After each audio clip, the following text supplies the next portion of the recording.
O Alienista, Machado de Assis. Na pacata vila de Itaguaí, o respeitado médico Simão Bacamarte decide se dedicar ao estudo da mente humana. Convencido de que pode compreender os mecanismos da loucura, ele funda a Casa Verde, um manicômio onde interna aqueles que considera insanos. Inicialmente, a população aplaude sua iniciativa, mas à medida que Simão Bacamarte expande suas teorias, o número de internados cresce assustadoramente. Pessoas antes tidas como normais começam a ser trancafiadas por critérios cada vez mais questionáveis. Nobres, comerciantes e até políticos são diagnosticados com algum tipo de insanidade, gerando inquietação e medo na vila. A situação toma proporções caóticas quando os habitantes se revoltam contra o médico, acusando-o de tirania. Mas a maior reviravolta acontece quando o próprio Simão Bacamarte questiona seus métodos e propõe uma nova abordagem. E se os verdadeiros loucos forem aqueles que pensam estar sãos? Repleta de sátira, ironia e crítica social, o alienista expõe as contradições da ciência, da política e da natureza humana. Machado de Assis nos conduz a uma reflexão sobre o poder, a razão e os limites entre a loucura e a sanidade, deixando no leitor a pergunta: quem realmente é louco? Capítulo 1. De como Itaguaí ganhou uma casa de Orates. As crônicas da vila de Itaguaí dizem que em tempos remotos vivera ali um certo médico, Dr. Simão Bacamarte, filho da nobreza da terra e o maior dos médicos do Brasil, de Portugal e das Espanhas. Estudara em Coimbra e Pádua. Aos 34 anos regressou ao Brasil, não podendo el rei alcançar dele que ficasse em Coimbra, regendo a universidade, ou em Lisboa, expedindo os negócios da monarquia. A ciência, disse ele à sua majestade, é o meu emprego único. Itaguaí é o meu universo. Dito isso, meteu-se em Itaguaí e entregou-se de corpo e alma ao estudo da ciência, alternando as curas com as leituras e demonstrando os teoremas com cataplasmas. Aos 40 anos, casou com Dona Evarista da Costa Mascarenhas, senhora de 25 anos, viúva de um juiz de fora, e não bonita nem simpática. Um dos tios dele, caçador de pacas perante o Eterno, e não menos franco, admirou-se de semelhante escolha e disse-lhe: Simão Bacamarte explicou-lhe que Dona Evarista reunia condições fisiológicas e anatômicas de primeira ordem. Digeria com facilidade, dormia regularmente, tinha bom pulso e excelente vista, estava assim apta para dar-lhe filhos robustos, sãos e inteligentes. Se além dessas prendas, únicas dignas da preocupação de um sábio, Dona Evarista era mal composta de feições, longe de lastimá-lo, agradecia-o a Deus, porquanto não corria o risco de preterir os interesses da ciência na contemplação exclusiva, miúda e vulgar da consorte. Dona Evarista mentiu às esperanças do Dr. Bacamarte. Não lhe deu filhos robustos nem mofinos. A índole natural da ciência é a longanimidade. O nosso médico esperou 3 anos, depois 4, depois 5. Ao cabo desse tempo fez um estudo profundo da matéria. Releu todos os escritores árabes e outros que trouxera para Itaguaí.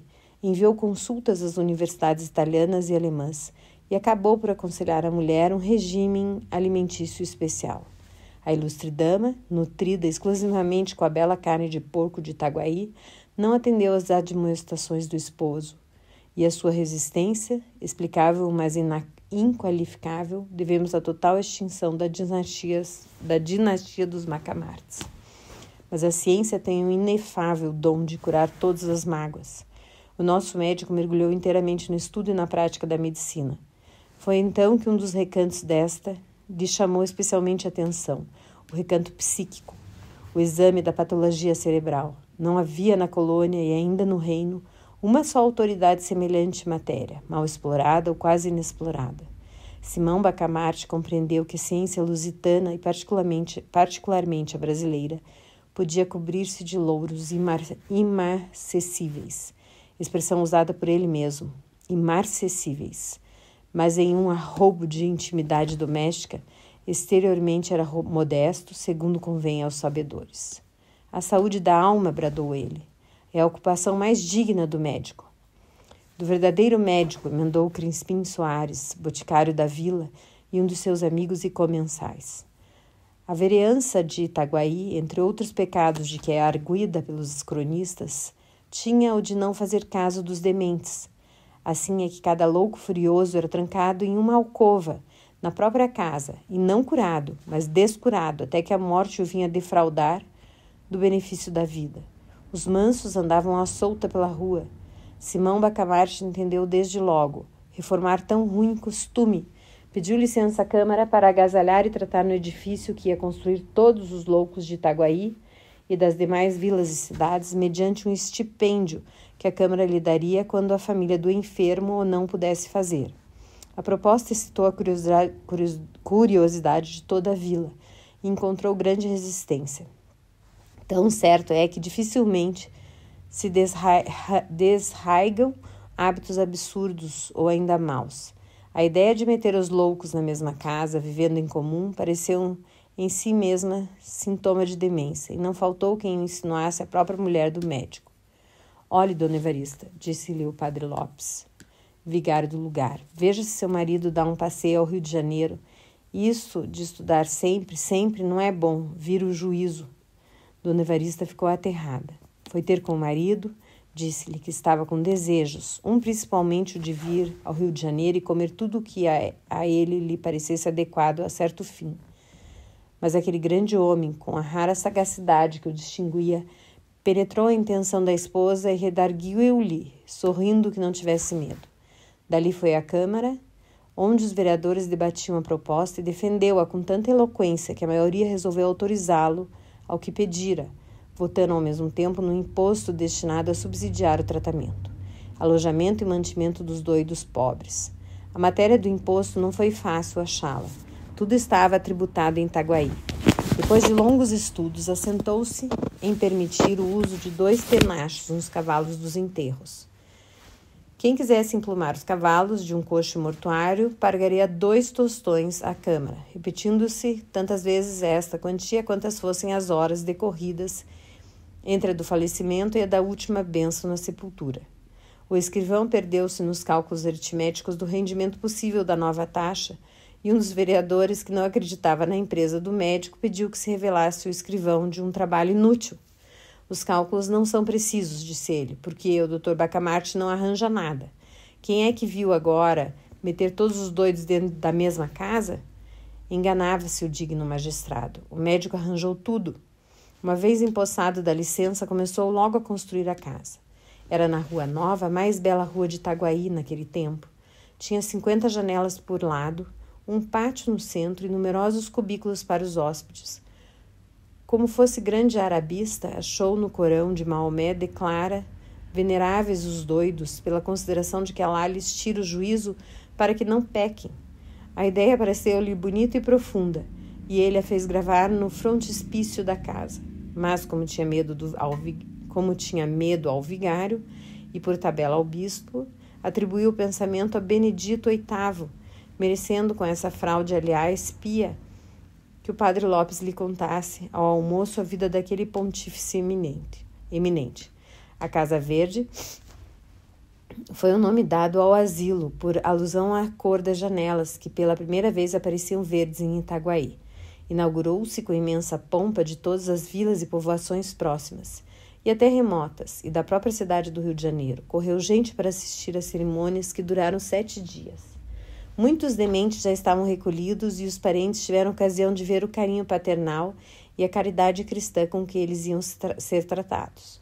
Dona Evarista, contentíssima com a glória do marido, vestiu-se luxuosamente, cobriu-se de joias, flores e sedas. Ela foi uma verdadeira rainha naqueles dias memoráveis. Ninguém deixou de ir visitá-la 2 ou 3 vezes, apesar dos costumes caseiros e recatados do século, e não só a cortejavam, como a louvavam por quanto. E este fato é um documento altamente honroso para a sociedade do tempo, porquanto viam nela a feliz esposa de um alto espírito, de um varão ilustre, e se lhe tinham inveja era a santa e nobre inveja dos admiradores.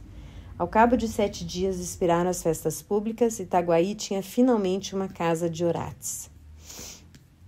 Capítulo 2. Torrente de Loucos. 3 dias depois, numa expansão íntima com o boticário Crispim Soares, desvendou o alienista o mistério do seu coração. A caridade, Sr. Soares, entra de certo no meu procedimento, mas entra como tempero, como o sal das coisas, que é assim que interpreto o dito de São Paulo aos Coríntios. Se eu conhecer quanto se pode saber e não tiver caridade, não sou nada. O principal nesta obra da Casa Verde é estudar profundamente a loucura, os seus diversos graus, classificar-lhe os casos, descobrir, enfim, a causa do fenômeno e o remédio universal. Este é o mistério do meu coração. Creio que com isto presto um bom serviço à humanidade. Um excelente serviço, corrigiu o Boticário. Sem este asilo, continuou a alienista, pouco poderia fazer. Ele dá-me, porém, muito maior campo aos meus estudos. Muito maior, acrescentou o outro. E tinha razão. De todas as vilas e arraiais vizinhos afluíam loucos à Casa Verde. Eram furiosos, eram mansos, eram monomaníacos. Era toda a família dos deserdados do espírito. Ao cabo de 4 meses, a Casa Verde era uma povoação. Não bastaram os primeiros cubículos, mandou-se anexar uma galeria de mais 37. O padre Lopes confessou que não imaginara a existência de tantos doidos no mundo, e menos ainda o inexplicável de alguns casos.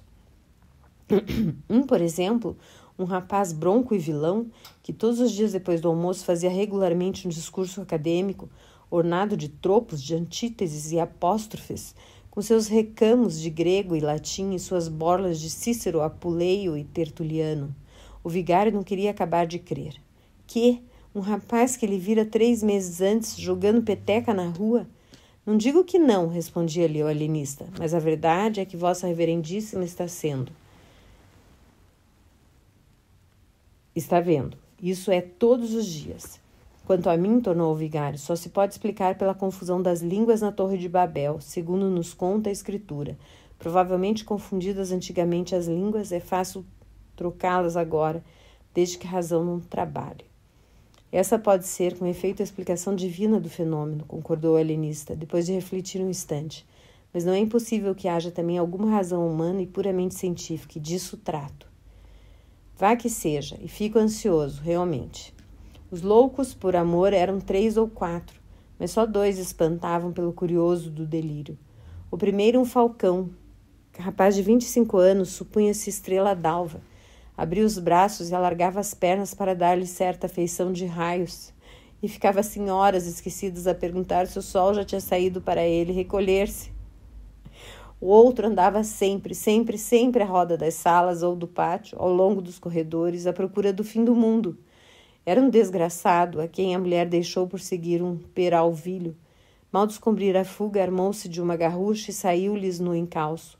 Achou-os 2 horas depois ao pé de uma lagoa. Matou-os a ambos com os maiores requintes de crueldade. O ciúme satisfez, mas o vingado estava louco. Então começou aquela ânsia de ir ao fim do mundo à cata dos fugitivos. A mania das grandezas tinha exemplares notáveis. O mais notável era o pobre diabo, filho de um algibebe, que narrava às paredes, porque não olhava nunca para nenhuma pessoa. Toda a sua genealogia que era esta. Deus engendrou um ovo. O ovo engendrou a espada engendrou Davi. Davi engendrou a púrpura engendrou o duque engendrou o marquês engendrou o conde, que sou eu. Dava uma pancada na testa, um estalo com os dedos e repetia 5, 6 vezes seguidas. Deus engendrou o ovo, etc. Outro da mesma espécie era um escrivão, que se vendia por mordomo do rei. Outro era um boiadeiro de Minas, cuja mania era distribuir boiadas a toda a gente.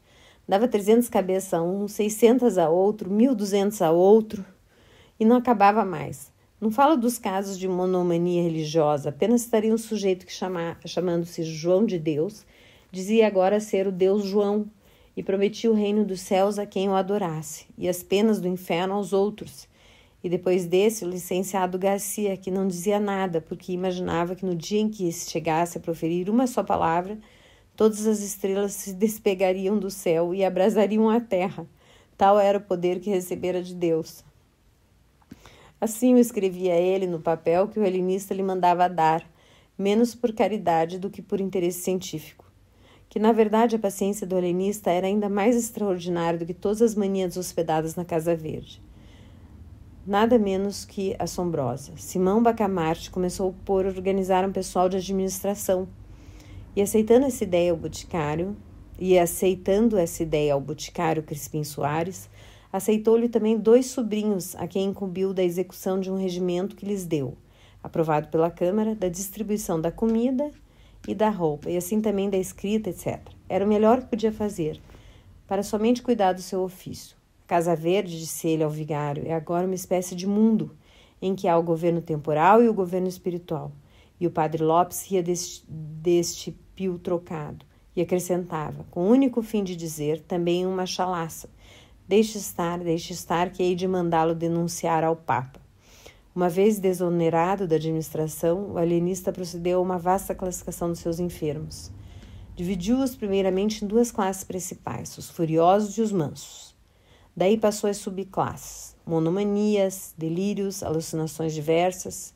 Isto feito, começando um estudo aturado e contínuo, analisava os hábitos de cada louco, as horas de acesso, as aversões, as simpatias, as palavras, os gestos, as tendências, inquiria da vida dos enfermos, profissão, costumes, circunstâncias da revelação mórbida, acidentes da infância e da mocidade, doenças de outra espécie, antecedentes da família, uma devassa, enfim, como a não faria o mais atilado corregedor. E cada dia notava uma observação nova, uma descoberta interessante, um fenômeno extraordinário. Ao mesmo tempo, estudava o melhor regime, as substâncias, medicamentos, meios curativos, meios paliativos, não só os que vinham nos seus amados árabes, como os que ele mesmo descobria, a força de sagacidade e paciência. Ora, todo esse trabalho levava-lhe o melhor e o mais do tempo. Mal dormia e mal comia, e ainda comendo era como se trabalhasse, porque ora interrogava um texto antigo, ora ruminava uma questão, e ia muitas vezes de um cabo a outro do jantar sem dizer uma só palavra a Dona Evarista. Capítulo 3. Deus sabe o que faz. Ilustre dama, no fim de 2 meses, achou-se a mais desgraçada das mulheres, caiu em profunda melancolia, ficou amarela, magra, comia pouco e suspirava a cada canto. Não ousava fazer-lhe nenhuma queixa ou reproche, porque respeitava nele o seu marido e senhor, mas padecia calada e definhava a olhos vistos. Um dia ao jantar, como lhe perguntasse o marido o que é que tinha, respondeu tristemente que nada. Depois atreveu-se um pouco e foi ao ponto de dizer que se considerava tão viúva como dantes, e acrescentou, quem diria nunca que meia dúzia de lunáticos... Não acabou a frase, ou antes acabou levantando os olhos ao teto, os olhos que eram a sua feição mais insinuante, negros, grandes, lavados de uma luz úmida como os da aurora. Quanto ao gesto, era o mesmo que empregara no dia em que Simão Bacamarte a pediu em casamento. Não dizem as crônicas se Dona Evarista brandiu aquela arma com o perverso intuito de degolar de uma vez a ciência, ou pelo menos decepar-lhe as mãos, mas a conjectura é verossímil. Em todo caso, o helenista não lhe atribuiu intenção, e não se irritou o grande homem, não ficou sequer consternado. O metal de seus olhos não deixou de ser o mesmo metal duro, liso, eterno, nem a menor prega veio quebrar a superfície da fronte quieta, como a água de Botafogo. Talvez um sorriso lhe descerrou os lábios, por entre os quais filtrou essa palavra macia, como o óleo do cântico. Consinto que vás dar um passeio ao Rio de Janeiro. Dona Evarista sentiu faltar-lhe o chão debaixo dos pés. Nunca dos nunca vira o Rio de Janeiro, que posto não fosse sequer uma pálida sombra do que hoje é. Todavia era alguma coisa mais do que Itaguaí. Ver o Rio de Janeiro para ela equivalia ao sonho do hebreu cativo. Agora, principalmente que o marido assentara de vez naquela povoação interior, agora que ela perdera as últimas esperanças de respirar os ares da nossa boa cidade. E justamente agora que ele a convidava a realizar os seus desejos de menina e moça. Dona Evarista não pôde dissimular o gosto de semelhante proposta. Simão Bacamarte pagou-lhe na mão e sorriu. Um sorriso tanto ou quanto filosófico, além de conjugal, em que parecia traduzir-se este pensamento. Não há remédio certo para as dores da alma. Esta senhora definha, porque lhe parece que a não amo. Dou-lhe o Rio de Janeiro e consola-se. Porque era homem estudioso, tomou nota da observação. Mas um dardo atravessou o coração de Dona Evarista. Conteve-se, entretanto, limitou-se a dizer ao marido que se ele não ia, ela não iria também, porque não havia de meter-se sozinha pelas estradas. Irá com sua tia, redarguiu o alienista. Note-se que Dona Evarista tinha pensado nisso mesmo, mas não quisera pedi-lo nem insinuá-lo. Em primeiro lugar, porque seria impor grandes despesas ao marido. Em segundo lugar, porque era melhor, mais metódico, racional, que a proposta viesse dele. Mas o dinheiro que será preciso gastar, suspirou Dona Evarista sem convicção. Que importa, temos ganho muito, disse o marido. Ainda ontem o escriturário prestou-me contas, queres ver? E levou aos livros. Dona Evarista ficou deslumbrada. Era uma via láctea de algarismos. E depois levou às arcas, onde estava o dinheiro. Deus, eram montes de ouro, eram 1000 cruzados sobre 1000 cruzados, dobrões sobre dobrões, era a opulência. Enquanto ela comia o ouro com seus olhos negros, o alienista fitava e dizia-lhe ao ouvido com a mais pérfida das alusões. Quem diria que meia dúzia de lunáticos... Dona Evarista compreendeu, sorriu e respondeu com muita resignação. Deus sabe o que faz. 3 meses depois, efetuava-se a jornada. Dona Evarista, a tia, a mulher do boticário, um sobrinho deste, um padre que o alienista conhecera em Lisboa e que de aventura achava-se em Itaguaí, 5 ou 6 pajens, 4 mucamas. Tal foi a comitiva que a população viu dali sair uma certa manhã do mês de maio. As despedidas foram tristes para todos, menos para o alienista. Conquanto as lágrimas de Dona Evarista fossem abundantes e sinceras, não chegaram a abalá-lo. Homem de ciência, e só de ciência, nada o consternava fora da ciência. E se alguma coisa o preocupava naquela ocasião, se ele deixava correr pela multidão um olhar inquieto e policial, não era outra coisa mais do que a ideia de que algum demente podia achar-se ali misturado com um agente de juízo. Adeus, soluçaram enfim as damas e o boticário. E partiu a comitiva. Crispim Soares, ao tornar à casa, trazia os olhos entre as 2 orelhas da besta ruana em que vinha montado. Simão Bacamarte alongava os seus belo horizonte adiante, deixando ao cavalo a responsabilidade do regresso.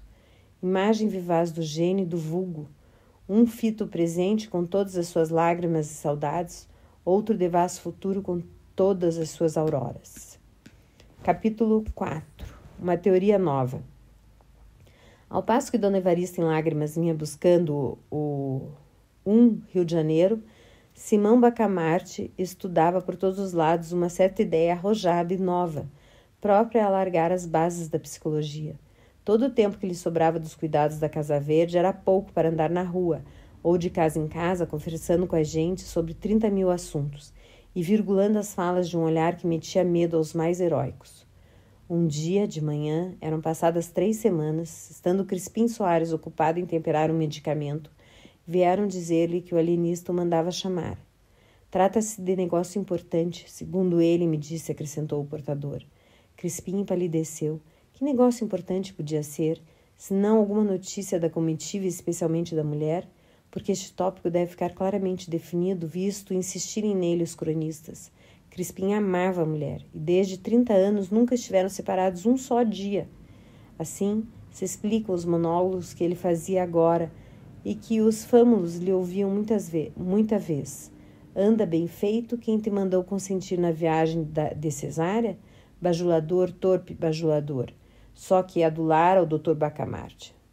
Só para adular ao Dr. Bacamarte. Pois agora aguenta-te, anda, aguenta-te, alma de lacaio, fracalhão, vil, miserável. Dizes amem a tudo, não é? Aí tens o lucro, biltre. E muitos outros nomes feios que um homem não deve dizer aos outros, quanto mais a si mesmo. Daqui a imaginar o efeito do recado é um nada.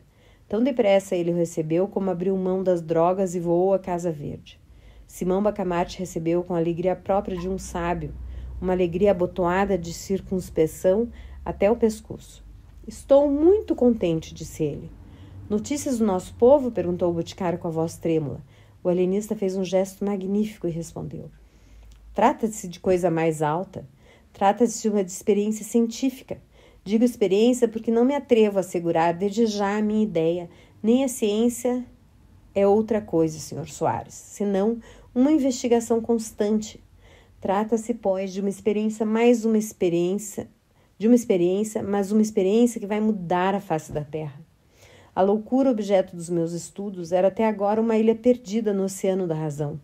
Começo a suspeitar que é um continente. Dito isto, e calou-se para ruminar o pasmo do boticário.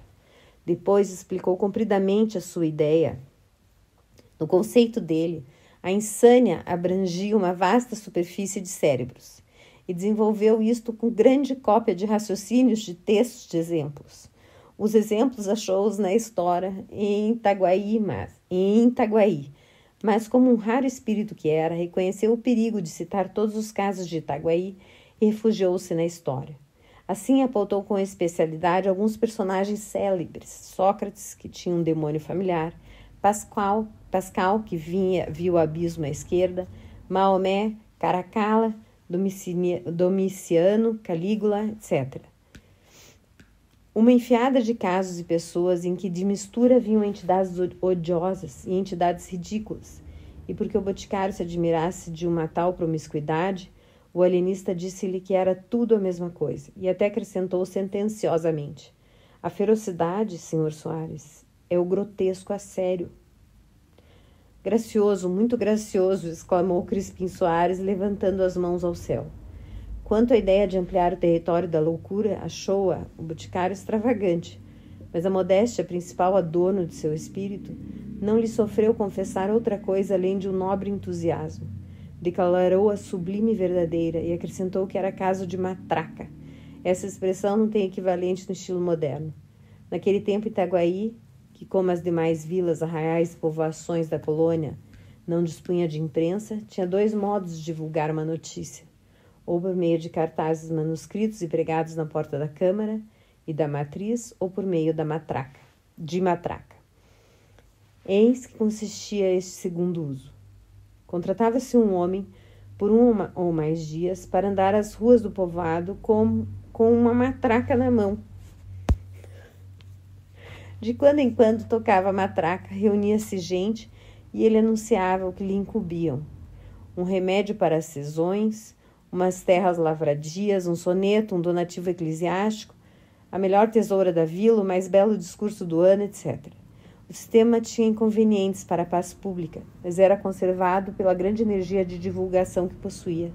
Por exemplo, um dos vereadores, aquele justamente que mais se opusera à criação da Casa Verde, desfrutava a reputação de perfeito educador de cobras e macacos, e, aliás, nunca domesticara um só desses bichos, mas tinha o cuidado de fazer trabalhar a matraca todos os meses. E dizem as crônicas que algumas pessoas afirmavam ter visto cascavéis dançando no peito do vereador, afirmação perfeitamente falsa, mas só devido à absoluta confiança no sistema. Verdade, verdade, nem todas as instituições do antigo regime mereciam o desprezo do nosso século. Há melhor do que anunciar a minha ideia, é praticá-la, respondeu o alienista à insinuação do boticário. E o boticário, não divergindo sensivelmente desse modo de ver, disse-lhe que sim, que era melhor começar pela execução. Sempre haverá tempo de dar a matraca, concluiu ele. Simão Bacamarte refletiu ainda um instante e disse: suponho o espírito humano uma vasta concha, o meu fim, senhor Soares, é ver se posso extrair a pérola, que é a razão. Por outros termos, demarquemos definitivamente os limites da razão e da loucura. A razão é o perfeito equilíbrio de todas as faculdades. Fora daí, insânia e só insânia. O vigário Lopes, a quem ele confiou a nova teoria, declarou lisamente que não chegava a entendê-la, que era uma obra absurda e, se não era absurda, era de tal modo colossal que não merecia princípio de execução. Com a definição atual, que é a de todos os tempos, acrescentou, a loucura e a razão estão perfeitamente delimitadas. Sabe-se onde uma acaba e onde a outra começa. Para que transpor a cerca? Sobre o lábio fino e discreto do alienista rogou a vaga sombra de uma intenção de riso em que o desdém vinha casado a comiserável, mas nenhuma palavra saiu de suas egrégias entranhas. A ciência contentou-se em estender a mão à teologia, com tal segurança que a teologia não soube, enfim, se devia crer em si ou na outra. Itaguaí e o universo ficavam à beira da revolução. Capítulo 5. O terror. 4 dias depois, a população de Itaguaí ouviu consternada a notícia de que um certo Costa fora recolhido à Casa Verde. Impossível! Qual impossível? Foi recolhido hoje de manhã. Mas, na verdade, ele não merecia. Ainda em cima, depois de tanto que ele fez, Costa era um dos cidadãos mais estimados de Itaguaí. Herdara 400 mil cruzados em boa moeda de el-rei Dom João V, dinheiro cuja renda bastava, segundo lhe declarou o tio, do testamento para viver até o fim do mundo. Tão depressa recolheu a herança, como entrou a dividi-la em empréstimos, sem usura. 1.000 cruzados a um, 2.000 a outro, 300 a este, 800 àquele, a tal ponto que no fim de 5 anos estava sem nada. Se a miséria viesse de chofre, o pasmo de Itaguaí seria enorme, mas veio devagar. Ele foi passando da opulência à abastança, da abastança à mediania, da mediania à pobreza, da pobreza à miséria, gradualmente. Ao cabo daqueles 5 anos, pessoas que levavam o chapéu ao chão, logo que ele assomava no fim da rua, agora batiam-lhe no ombro. Com intimidade, davam-lhe piparotes no nariz, diziam-lhe pulhas, e o Costa sempre lhano, risonho. Nem se lhe dava de ver que os menos corteses eram justamente os que tinham ainda a dívida em aberto. Ao contrário, parece que os agasalhava com maior prazer e mais sublime resignação. Um dia, como um desses incuráveis devedores lhe atirasse uma chalaça grossa e ele se risse dela, observou um desafeiçoado com certa perfídia. Você suporta esse sujeito para ver se ele lhe paga. Costa não se deteve um minuto, foi ao devedor e perdoou-lhe a dívida. Não admira, retorquiu o outro. Costa abriu mão de uma estrela que está no céu. Costa era perspicaz, entendeu que ele negava todo o merecimento ao alto, atribuindo-lhe a intenção de rejeitar o que não vinham meter-lhe na algibeira. Era também pundonoroso e inventivo. 2 horas depois achou um meio de provar que lhe não cabia um tal labéu. Pegou de algumas dobras e mandou-as de empréstimo ao devedor. Agora espero que, pensou ele sem concluir a frase. Esse último rasgo do Costa persuadiu a crédulos e incrédulos. Ninguém mais pôs em dúvida os sentimentos cavalheirescos daquele digno cidadão. As necessidades mais acanhadas saíram à rua, vieram bater-lhe à porta com seus chinelos velhos, com suas capas remendadas. Um verme, entretanto, rola a alma do Costa. Era o conceito do desafeto. Mas isso mesmo acabou. 3 meses depois veio este pedir-lhe uns 120 cruzados com promessa de restituir-lhes daí a 2 dias. Era o resíduo da grande herança, mas era também uma nobre desforra. Costa emprestou o dinheiro logo e sem juros. Infelizmente não teve tempo de ser pago. 5 meses depois era recolhido à Casa Verde. Imagine-se a consternação de Itaguaí quando soube do caso. Não se falou noutra coisa. Dizia-se que o Costa ensandecera ao almoço, outros que de madrugada, cantavam-se os acessos, que eram furiosos, sombrios, terríveis ou mansos, e até engraçados conforme as versões. Muita gente correu à Casa Verde e achou o pobre Costa, tranquilo, um pouco espantado, falando com muita clareza e perguntando por que motivo tinham levado para ali. Alguns foram ter com o alienista. Bacamarte aprovava esses sentimentos de estima e compaixão, mas acrescentava que a ciência era ciência e que ele não podia deixar na rua um mentecapto.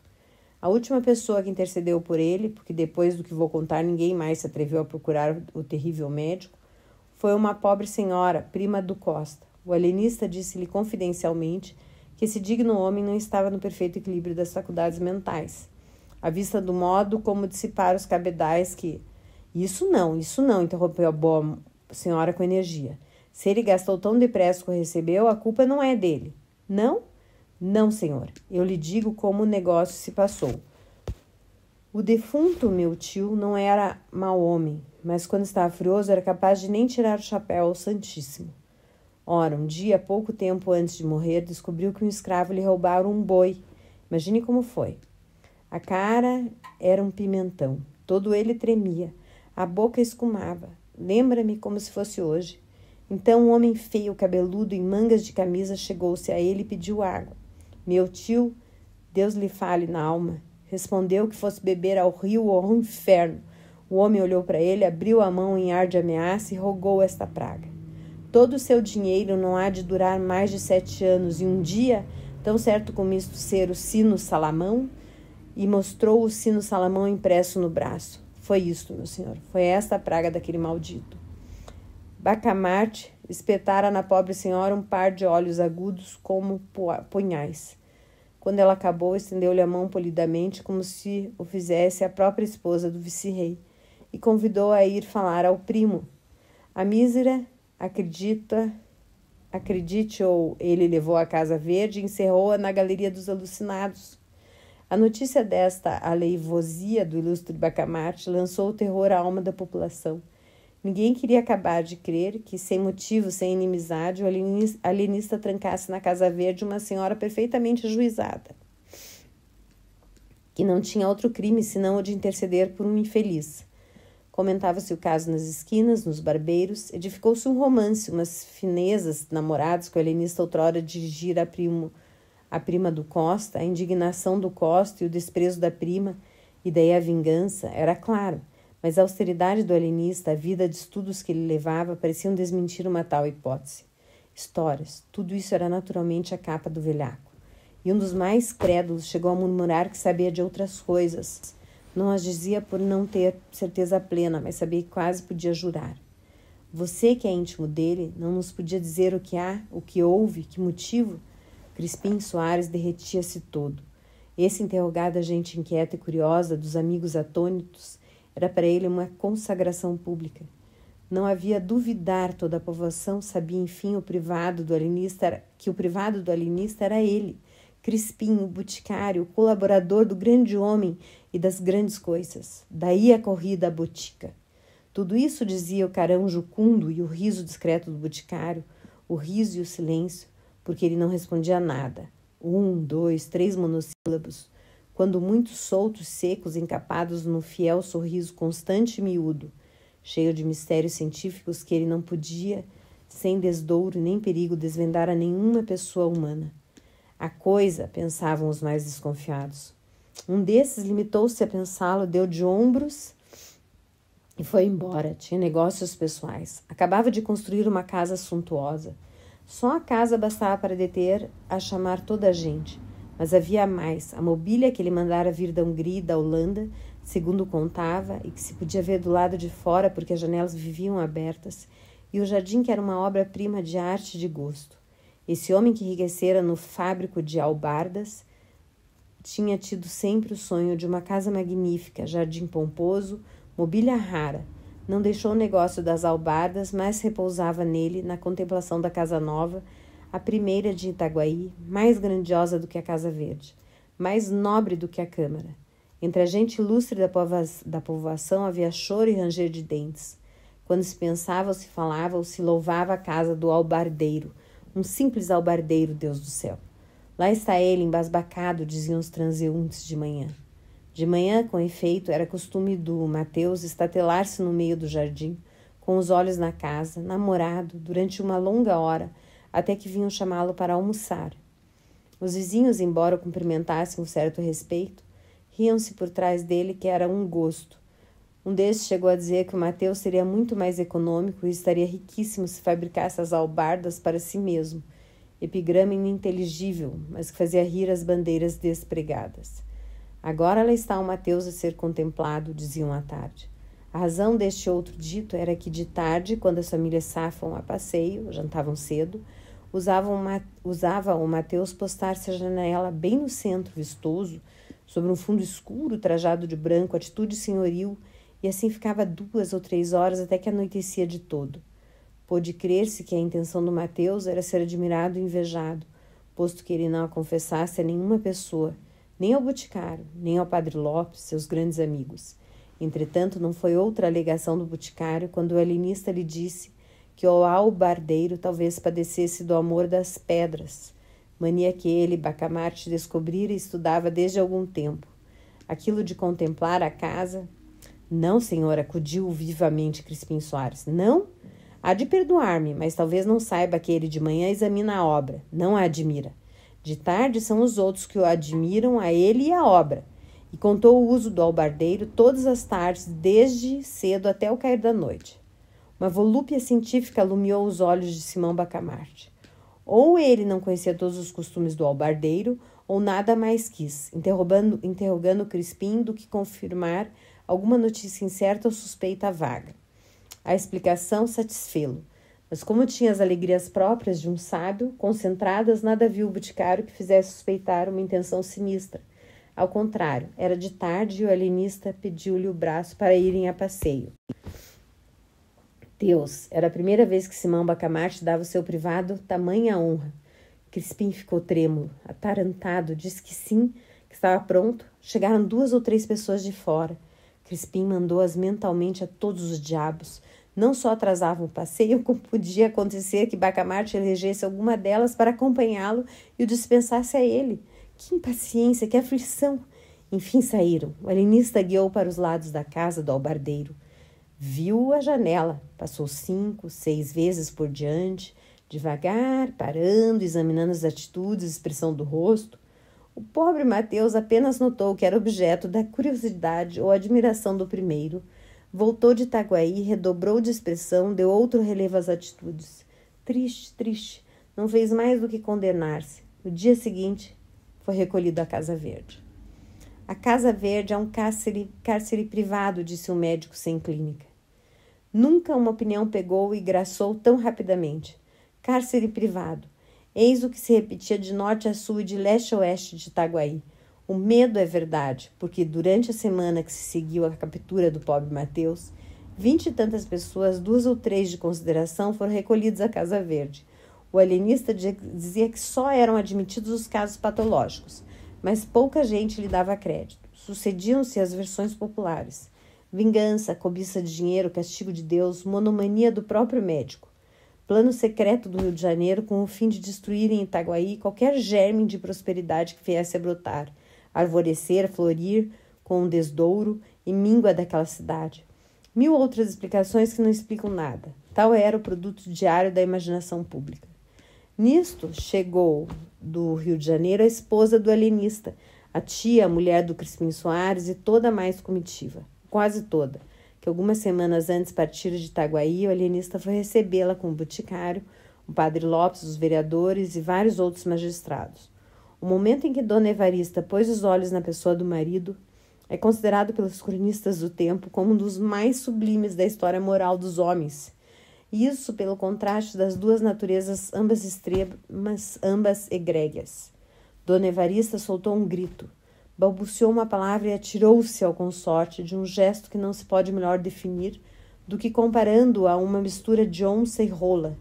Não assim o ilustre Bacamarte, frio como diagnóstico, sem desengonçar por um instante a rigidez científica, estendeu os braços à dona que caiu neles e desmaiou.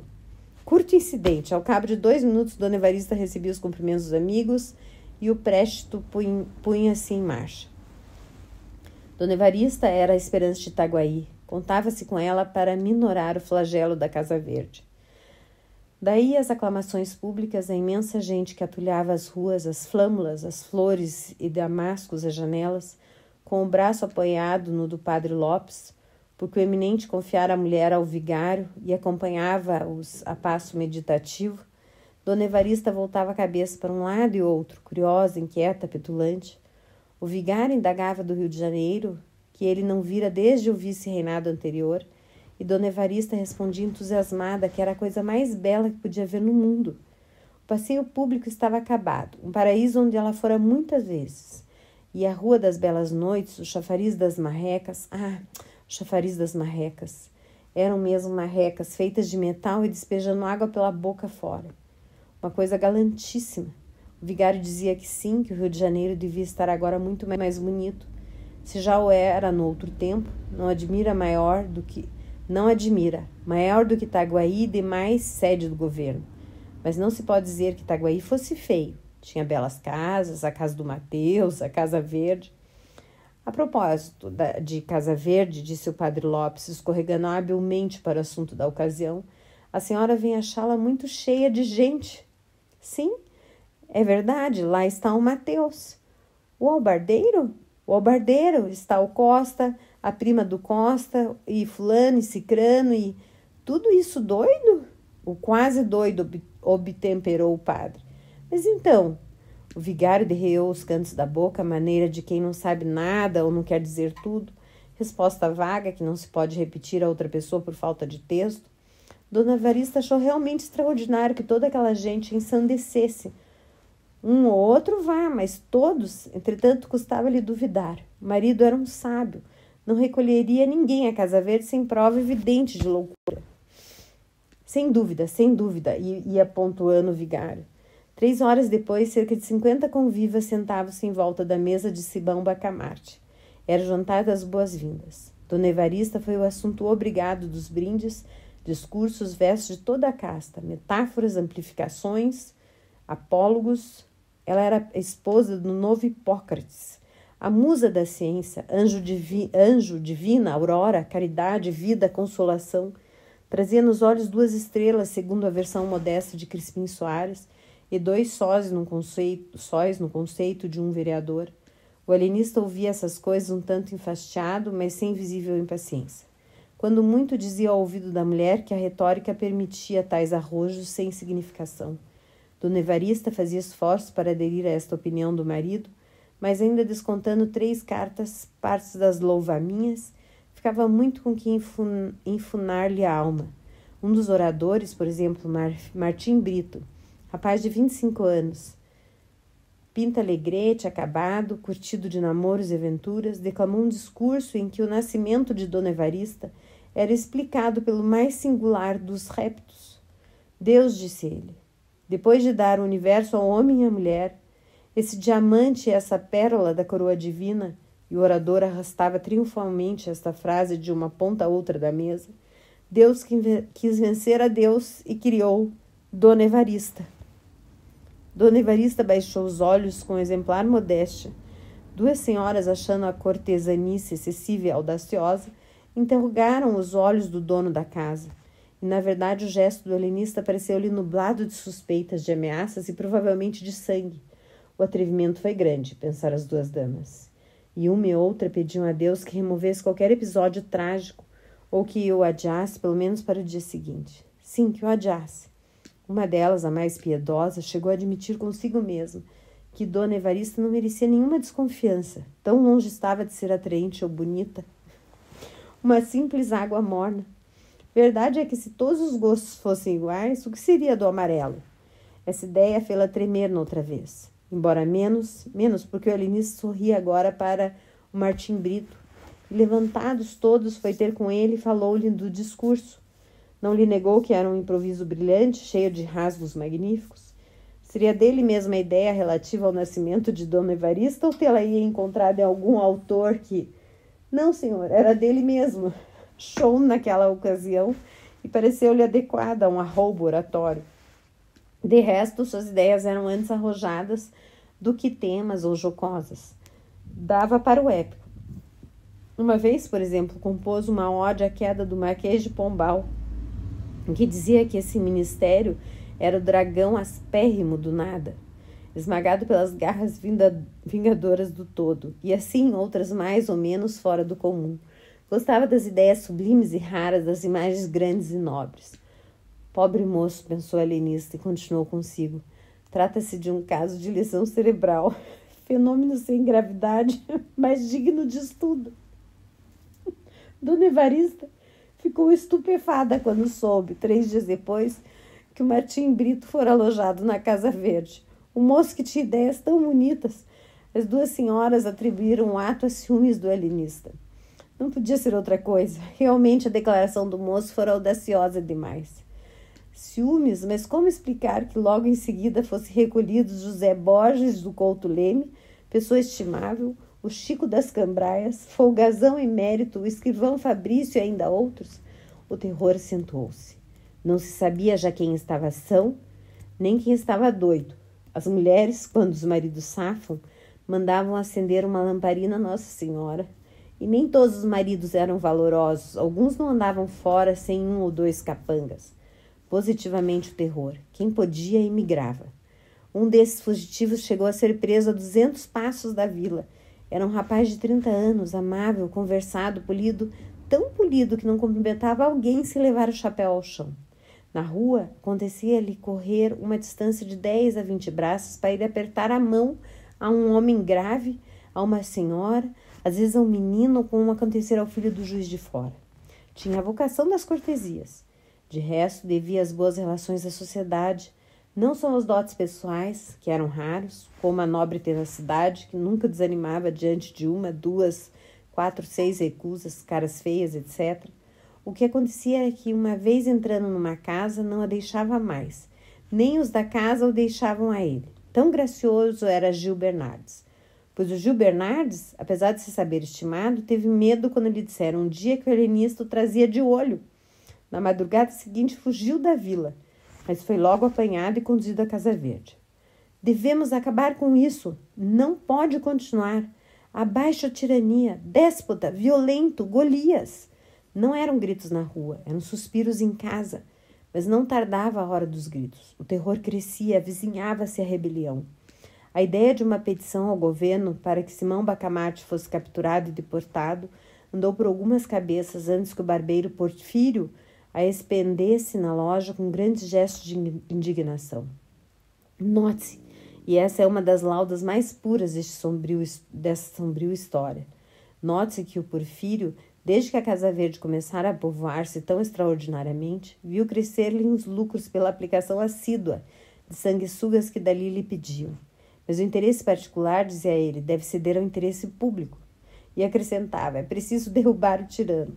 Note-se mais que ele soltou esse grito justamente no dia em que Simão Bacamarte fizera recolher à Casa Verde um homem que trazia com ele uma demanda, o coelho. Não me dirão em que é que o coelho é doido? Bradou o Porfírio. E ninguém lhe respondia. Todos repetiam que era um homem perfeitamente juizado. A mesma demanda que ele trazia com o barbeiro acerca de uns chãos da vila era a filha da obscuridade de um alvará e não da cobiça ou ódio.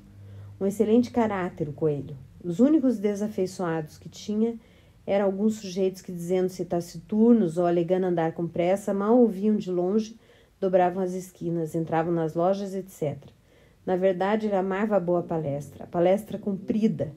Gostava sorvos largos, e assim é que nunca estava só, preferindo os que sabiam dizer 2 palavras, mas não desdenhando os outros. O padre Lopes, que cultivava o Dante e era inimigo do coelho, nunca ouvia desligar-se de uma pessoa que não declamasse e emendasse esse trecho. La boca solevo dal fiero pasto quel secatore. Mas uns sabiam do ódio do padre e outros pensavam que isso era uma oração em latim. Capítulo 6. A rebelião. Cerca de 30 pessoas ligaram-se ao barbeiro, redigiram e levaram uma representação à Câmara. A Câmara recusou aceitá-la, declarando que a Casa Verde era uma instituição pública e que a ciência não podia ser emendada por votação administrativa, menos ainda por motivos de rua. Voltai ao trabalho, concluiu o presidente, ao conselho que vos damos. A irritação dos agitadores foi enorme. O barbeiro declarou que iam dali levantar a bandeira da rebelião e destruir a Casa Verde, que Itaguaí não podia continuar a servir de cadáveres aos estudos e experiências de um déspota, que muitas pessoas estimáveis e algumas distintas, outras humildes, mas dignas de apreço, jaziam nos cubículos da Casa Verde, em que o despotismo científico do alienista complicava-se do espírito de ganância, visto que os loucos ou supostos tais não eram tratados de graça. As famílias, e em falta delas, a Câmara pagavam ao alienista. É falso, interrompeu o presidente. Falso?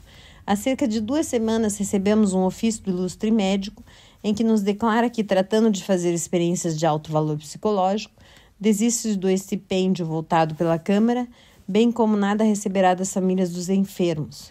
A notícia deste ato tão nobre, tão puro, suspendeu um pouco a alma dos rebeldes.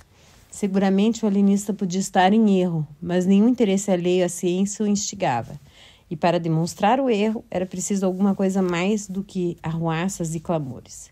Isto disse o presidente com aplauso de toda a Câmara.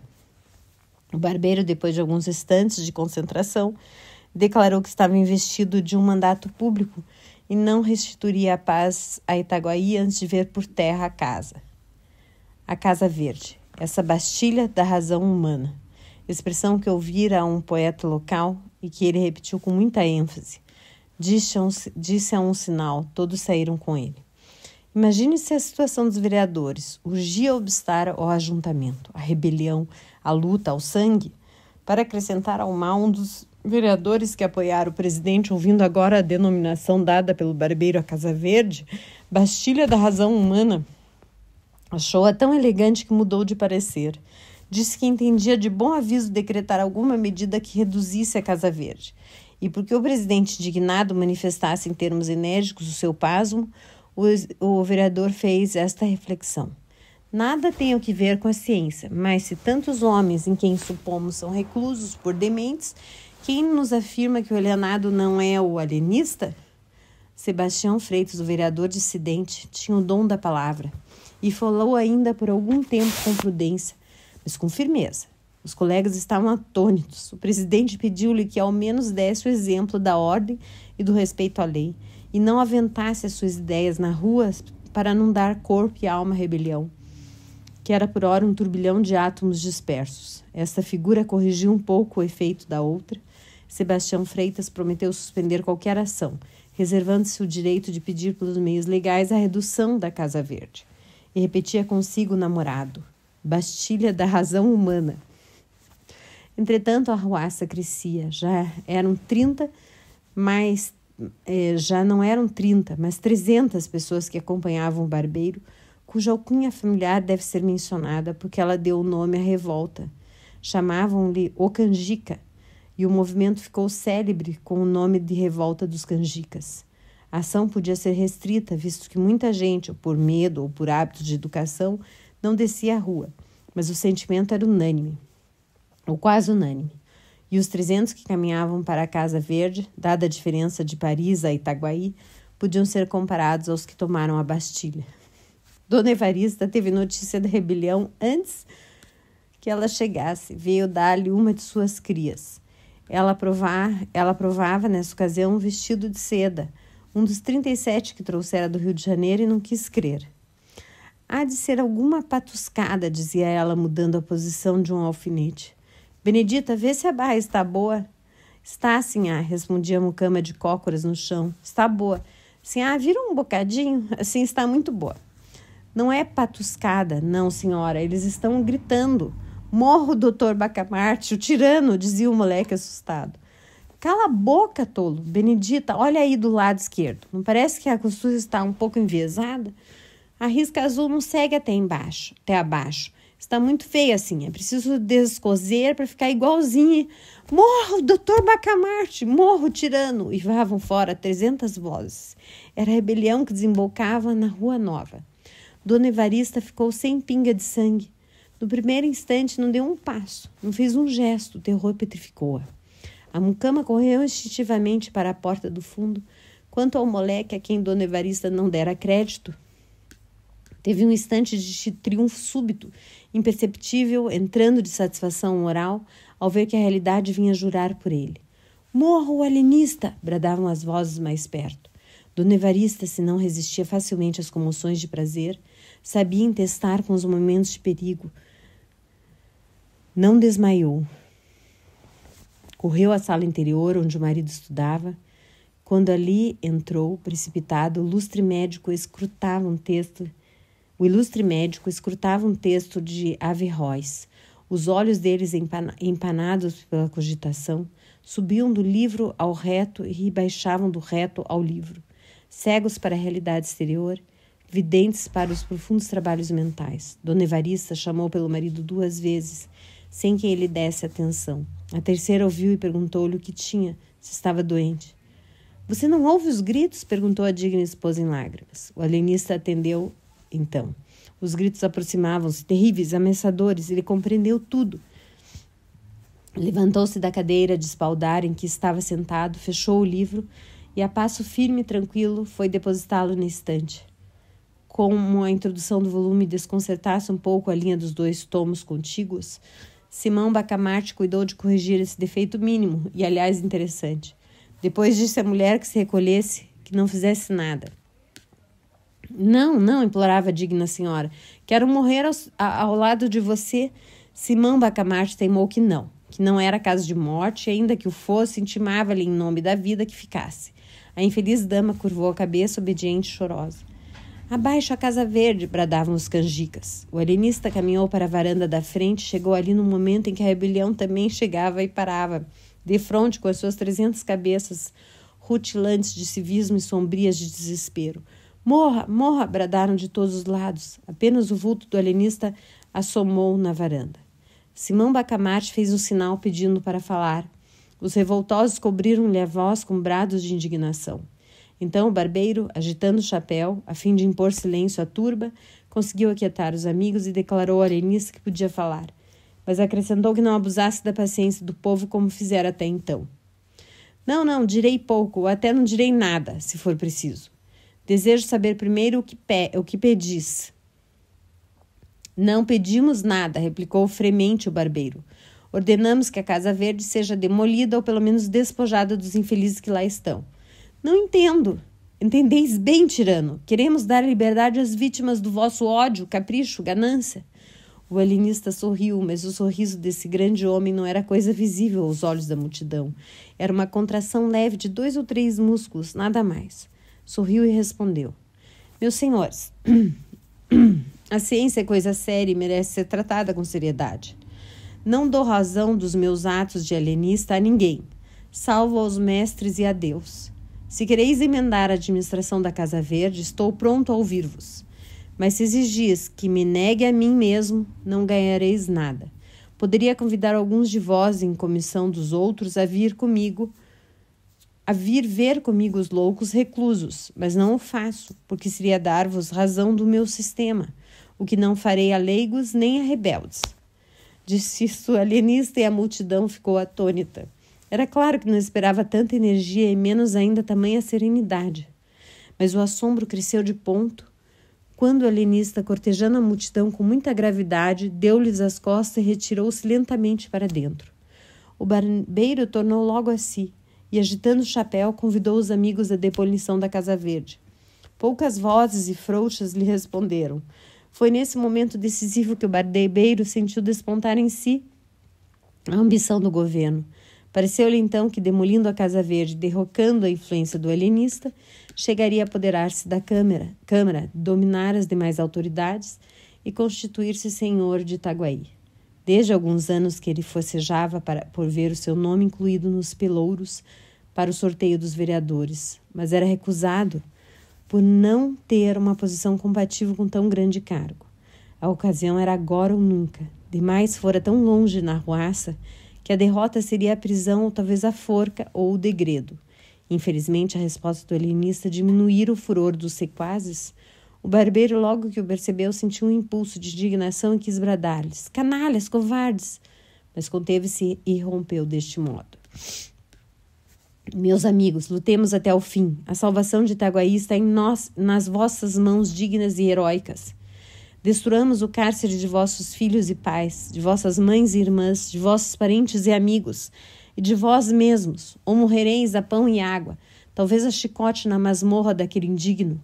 E a multidão agitou-se, murmurou, bradou, ameaçou, congregou-se toda em redor do barbeiro. Era a revolta que tornava-se da ligeira síncope e ameaçava arrasar a Casa Verde.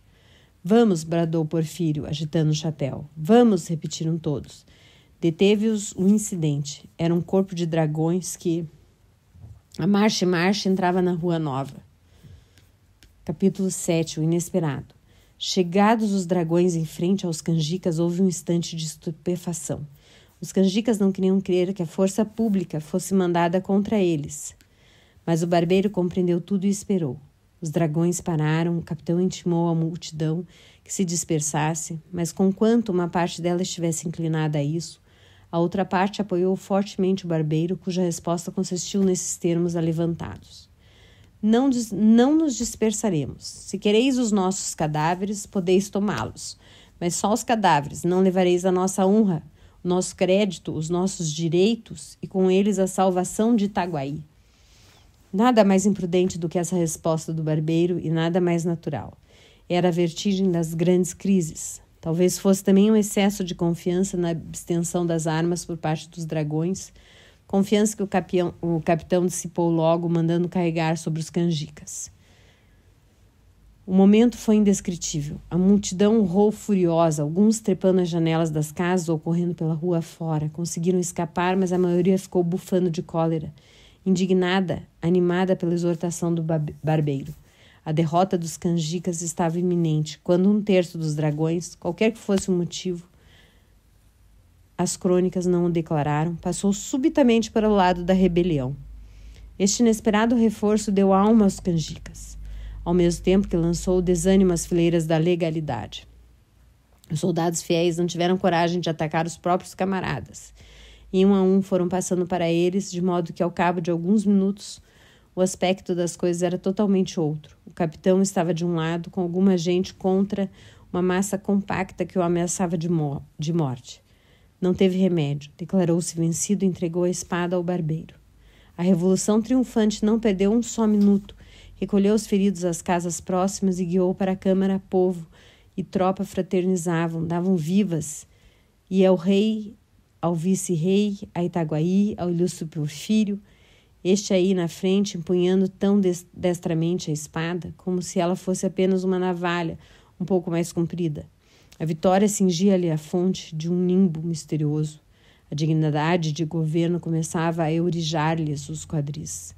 Os vereadores às janelas, vendo a multidão e a tropa, cuidaram que a tropa capturada a multidão e, sem mais exame, entraram e votaram uma petição ao vice-rei para que mandasse dar 1 mês de soldo aos dragões, cujo denodo salvou Itaguaí do abismo a que o tinha lançado uma cáfila de rebeldes.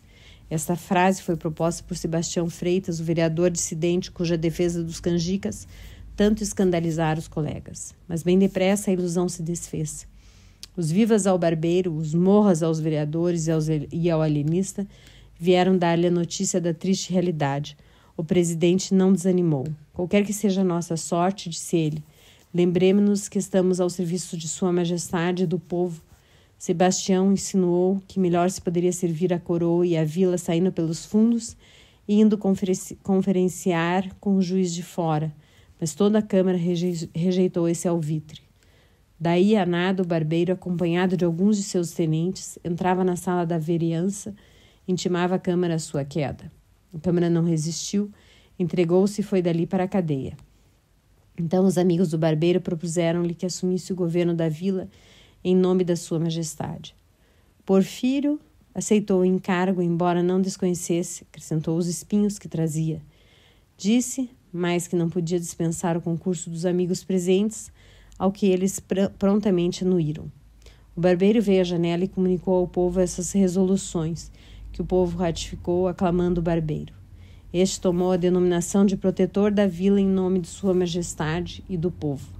Expediram-se logo várias ordens importantes, comunicações oficiais do novo governo, uma exposição minuciosa ao vice-rei, com muitos protestos de obediência às ordens da Sua Majestade. Finalmente, uma proclamação ao povo curta, mas enérgica. Itaguaienses. Uma Câmara corrupta e violenta conspirava contra os interesses de Sua Majestade e do povo. A opinião pública tinha condenado um punhado de cidadãos fortemente apoiados pelos bravos dragões de Sua Majestade, acaba de a dissolver ignominiosamente e por unânime consenso da vila. Foi-me confiado o mando supremo até que Sua Majestade se sirva ordenar o que parecer melhor ao seu real serviço. Itaguaienses, não vos peço senão que me rodeis de confiança, que me auxilieis em restaurar a paz e a fazenda pública, tão desbaratada pela Câmara que ora findou as vossas mãos. Contai com meu sacrifício e ficai certos de que a coroa será por nós. Protetor da vila em nome de Sua Majestade e do povo Porfírio Caetano das Neves.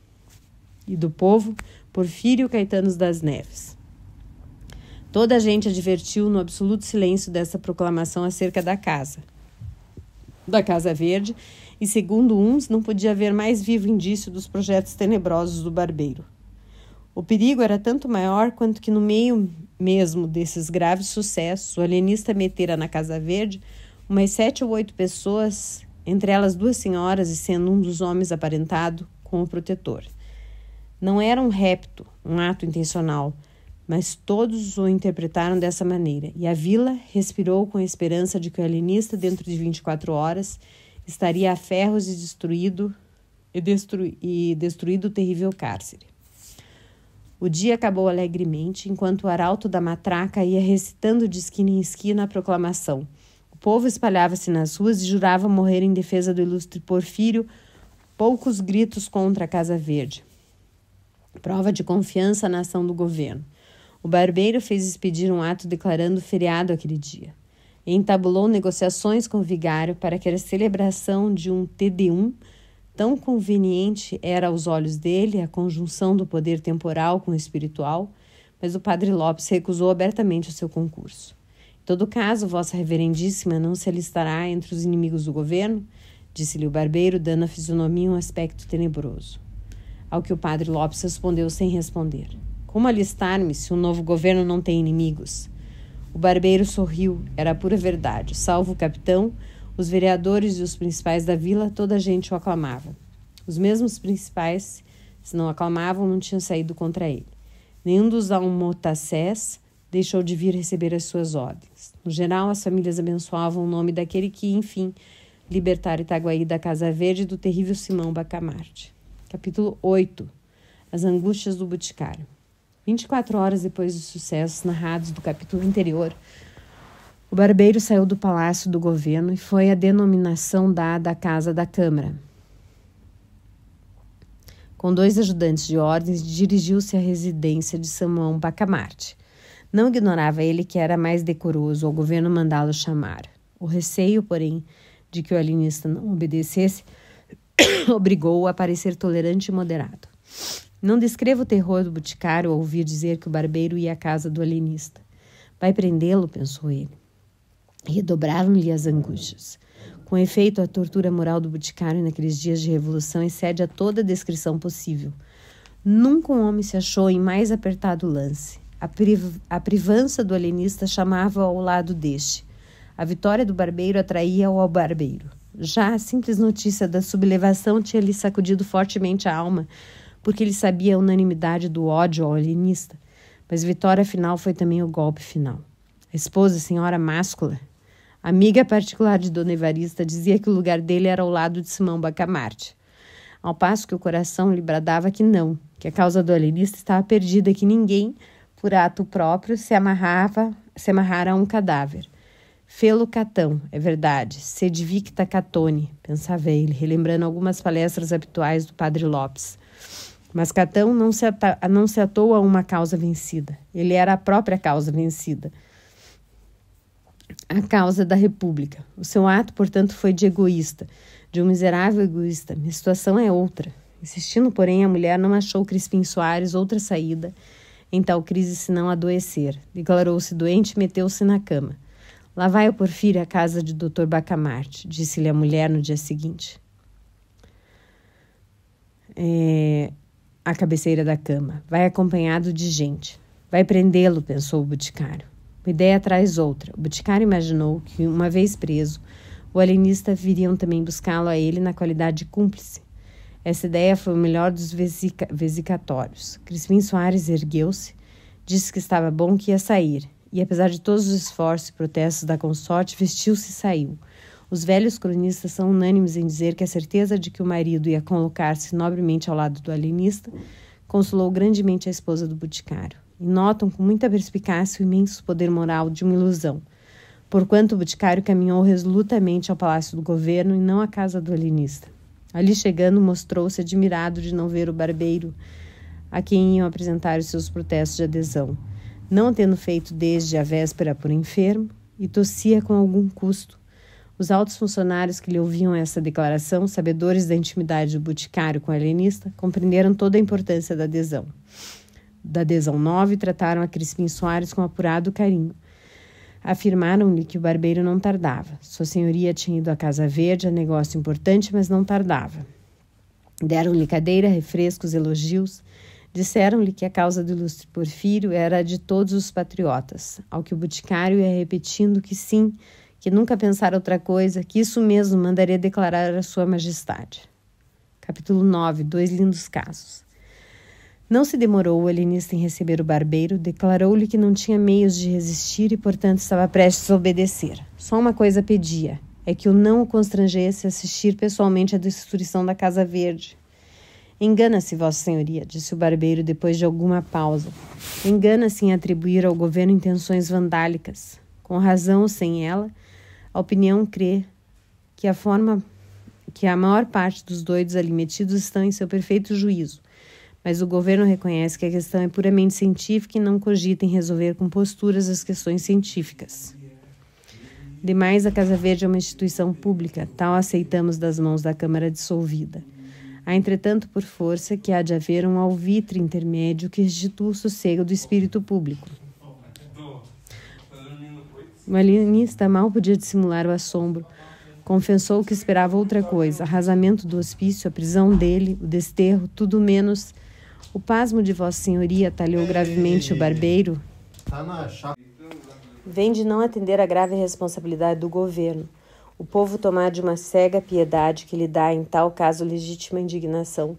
Pode exigir do governo certa ordem de atos, mas este, com a responsabilidade que lhe incumbe, não os deve praticar, ao menos, integralmente. E tal é a nossa situação.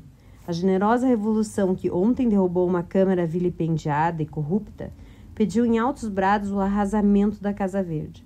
Mas pode entrar no ânimo do governo eliminar a loucura? Não. E se o governo não a pode eliminar, está ao menos apto para discriminá-la, reconhecê-la? Também não. É matéria de ciência. Logo, em assunto tão melindroso, o governo não pode e não quer dispensar o concurso da Vossa Senhoria. O que lhe pede é que, de certa maneira, dermos alguma satisfação ao povo. Unamo-nos e o povo saberá obedecer. Um dos alvitres aceitáveis de Vossa Senhoria, não indicar outro, seria fazer retirar da Casa Verde aqueles enfermos que estiverem quase curados e bem assim os maníacos de pouca monta, etc. Desse modo, sem grande perigo, mostraremos alguma tolerância e benignidade. Quantos mortos e feridos houve ontem no conflito? Perguntou Simão Bacamarte depois de uns 3 minutos. O barbeiro ficou espantado da pergunta, mas respondeu logo que 11 mortos e 25 feridos. 11 mortos e 25 feridos, repetiu 2 ou 3 vezes o alienista. E em seguida declarou que o alvitre lhe não parecia bom, mas que ia catar algum outro, e dentro de poucos dias lhe daria a resposta. E fez-lhe várias perguntas acerca dos sucessos da véspera, ataque, defesa, adesão dos dragões, resistência da Câmara, ao que o barbeiro ia respondendo com grande abundância, insistindo principalmente no descrédito em que a Câmara caíra. O barbeiro confessou que o novo governo não tinha ainda por si a confiança dos principais da vila, mas o alienista podia fazer muito nesse ponto. O governo, concluiu o barbeiro, folgaria se pudesse contar, não já com a simpatia, senão com a benevolência do mais alto espírito de Itaguaí e seguramente do reino. Mas nada disso alterava o nobre e austera fisionomia daquele grande homem que ouvia calado, sem desvanecimento nem modéstia, mas impassível como um deus de pedra. 11 mortos e 25 feridos, repetiu o alienista depois de acompanhar o barbeiro até a porta. Eis aí 2 lindos casos de doença cerebral. Os sintomas de duplicidade e descaramento deste barbeiro são positivos. Quanto à toleima dos que o aclamaram, não é preciso outra prova além dos 11 mortos e 25 feridos. 2 lindos casos. Viva o ilustre Porfírio! Bradaram umas 30 pessoas que aguardavam o barbeiro à porta. Oi, filho? Viva o ilustre Porfírio! Bradaram umas 30 pessoas que aguardavam o barbeiro à porta. O alienista espiou pela janela e ainda ouviu este resto de uma pequena fala do barbeiro às 30 pessoas que o aclamavam. Por quê? Eu velo. Podeis estar certos disso. Eu velo pela execução das vontades do povo. Não, pode falar. Confiai em mim e tudo se fará pela melhor maneira. Só vos recomendo ordem. E ordem, meus amigos, é a base do governo. Viva o ilustre Porfírio! Bradaram as 30 vozes, agitando os chapéus. 2 lindos casos, murmurou o alienista.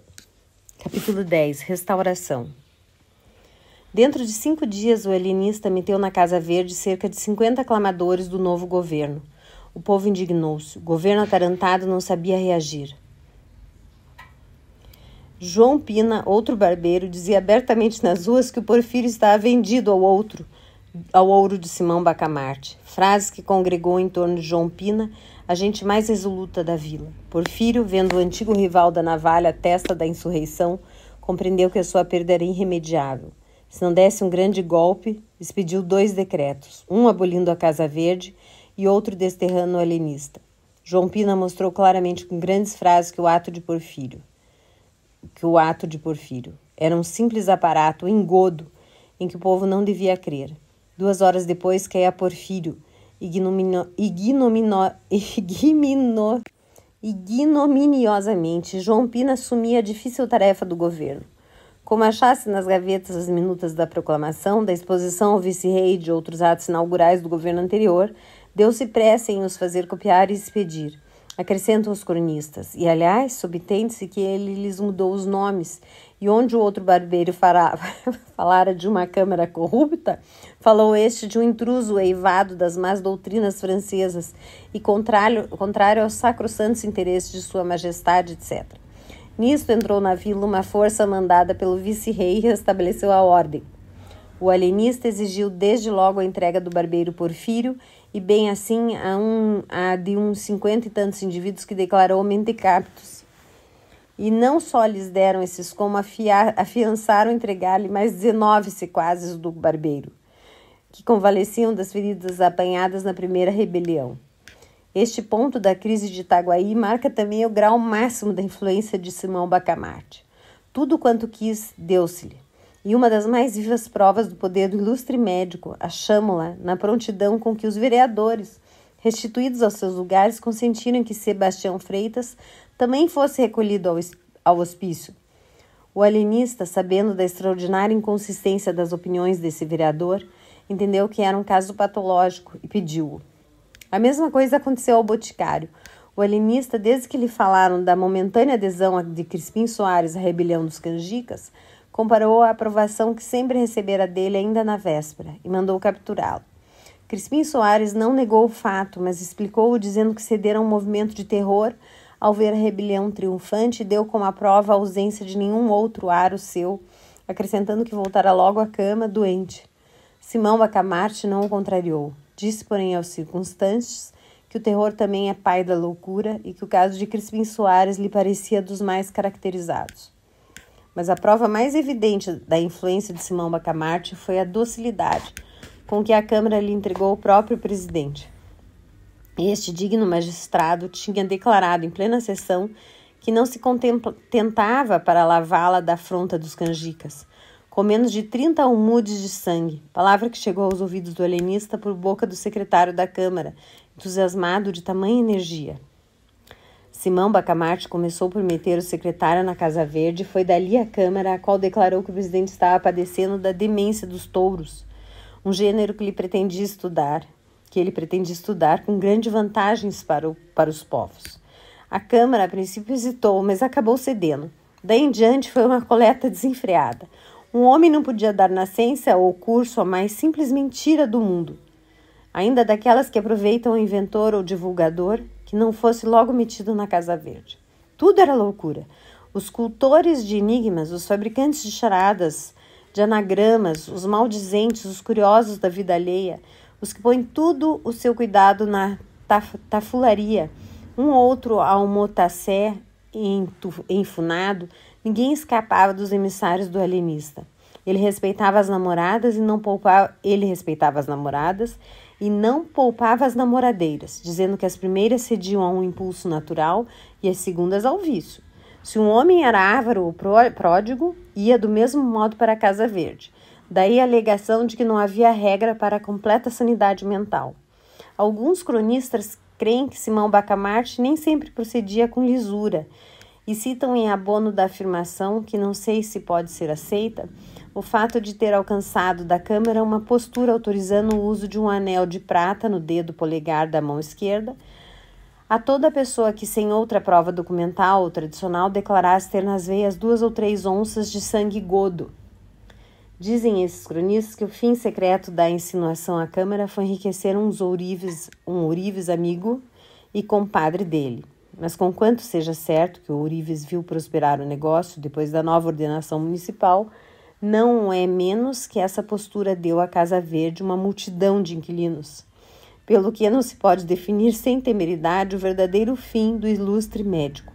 Quanto à razão determinativa da captura e aposentação da Casa Verde de todos quantos usaram do anel, é um dos pontos mais obscuros da história de Itaguaí.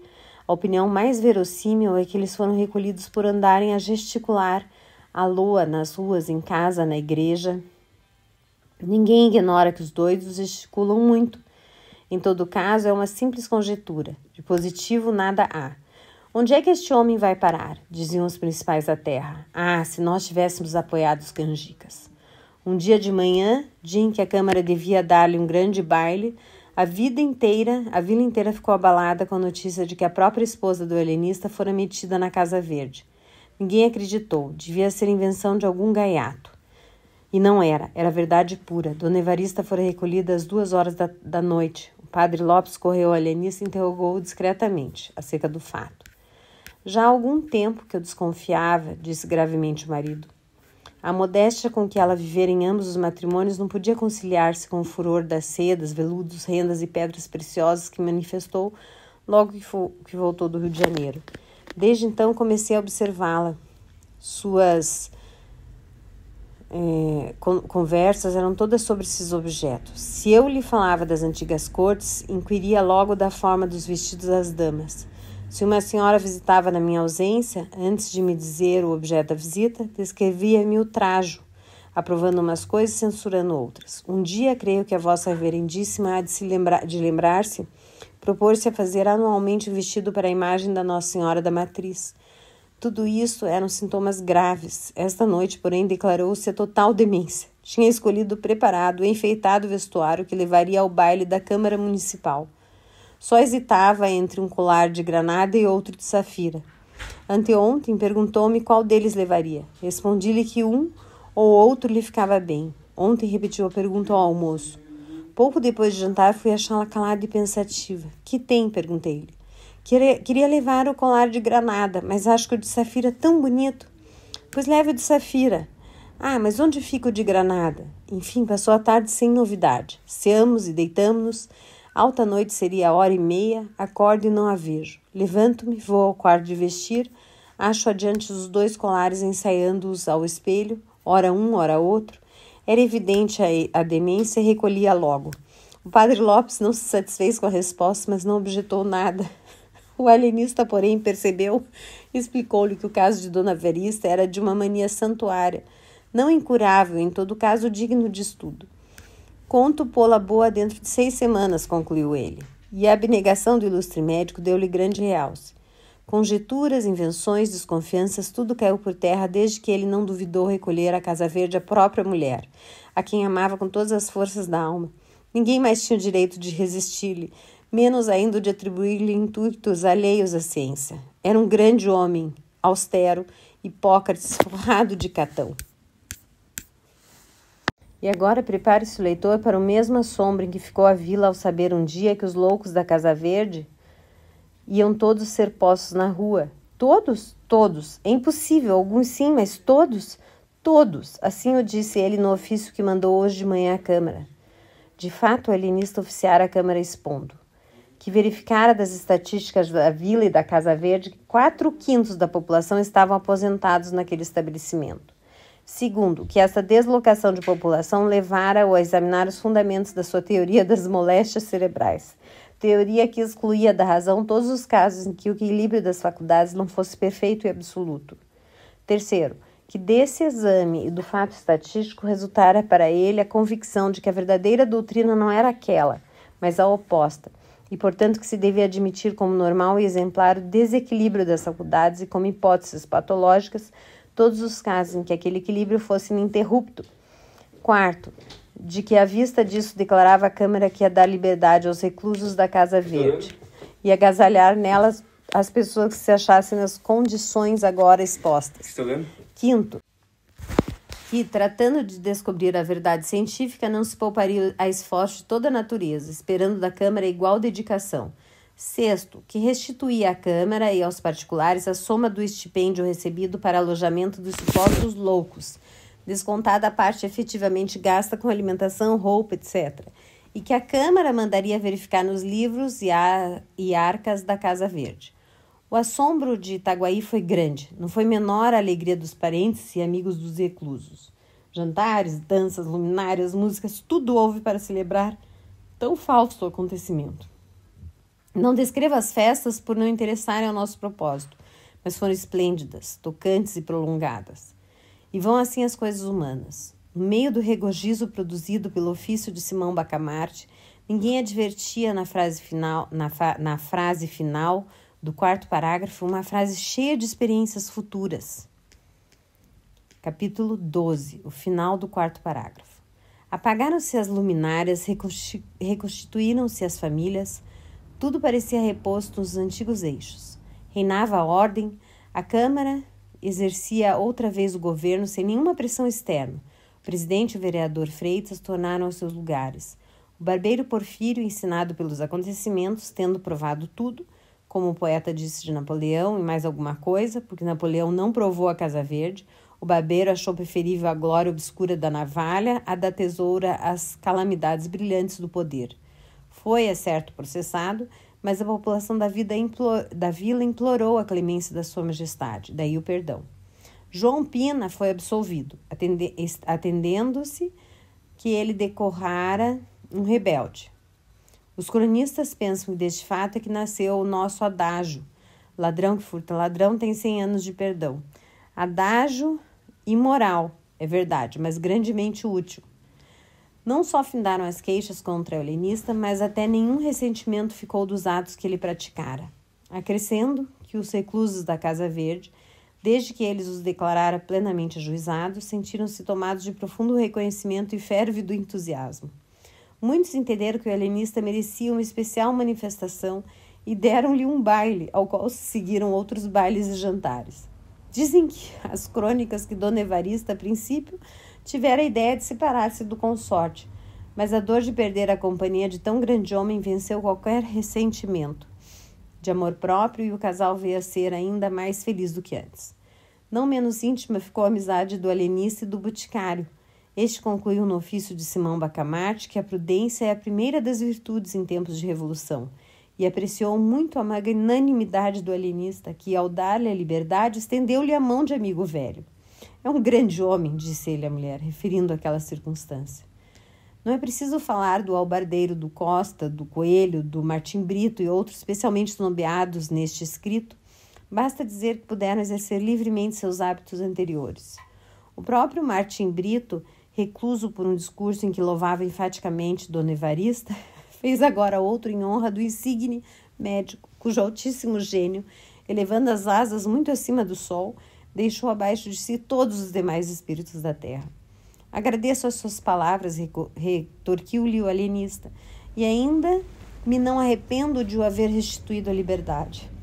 Entretanto, a Câmara que respondera ao ofício de Simão Bacamarte, com a ressalva de que oportunamente estatuiria em relação ao final do quarto parágrafo, tratou enfim de legislar sobre ele.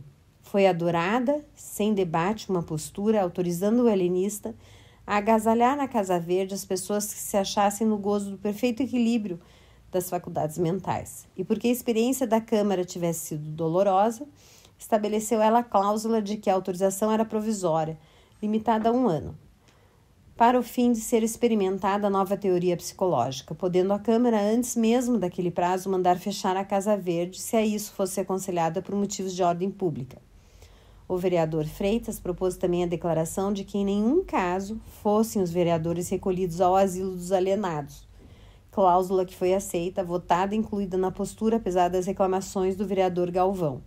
O argumento principal deste magistrado é que a Câmara, legislando sobre uma experiência científica, não podia excluir as pessoas dos seus membros das consequências da lei. A exceção era odiosa e ridícula. Mal proferir essas duas palavras, romperam os vereadores em altos brados contra a audácia e insensatez do colega. Este, porém, ouviu-os e limitou-se a dizer que votava contra a exceção. A vereança, concluiu ele, não nos dá nenhum poder especial nem nos elimina do espírito humano.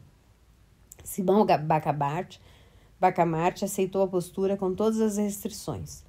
Quanto à exclusão dos vereadores, declarou que teria profundos sentimentos se fosse compelido a recolhê-los à Casa Verde. A cláusula, porém, era a melhor prova de que eles não padeciam do perfeito equilíbrio das faculdades mentais. Não acontecia o mesmo ao vereador Galvão, cujo acerto na objeção feita e cuja moderação na resposta dada às invectivas dos colegas mostravam da parte dele um cérebro bem organizado, pelo que rogava à Câmara que lhe o entregasse. A Câmara, sentindo-se ainda agravada pelo proceder do vereador Galvão, estimou o pedido do alienista e voltou unanimemente à entrega.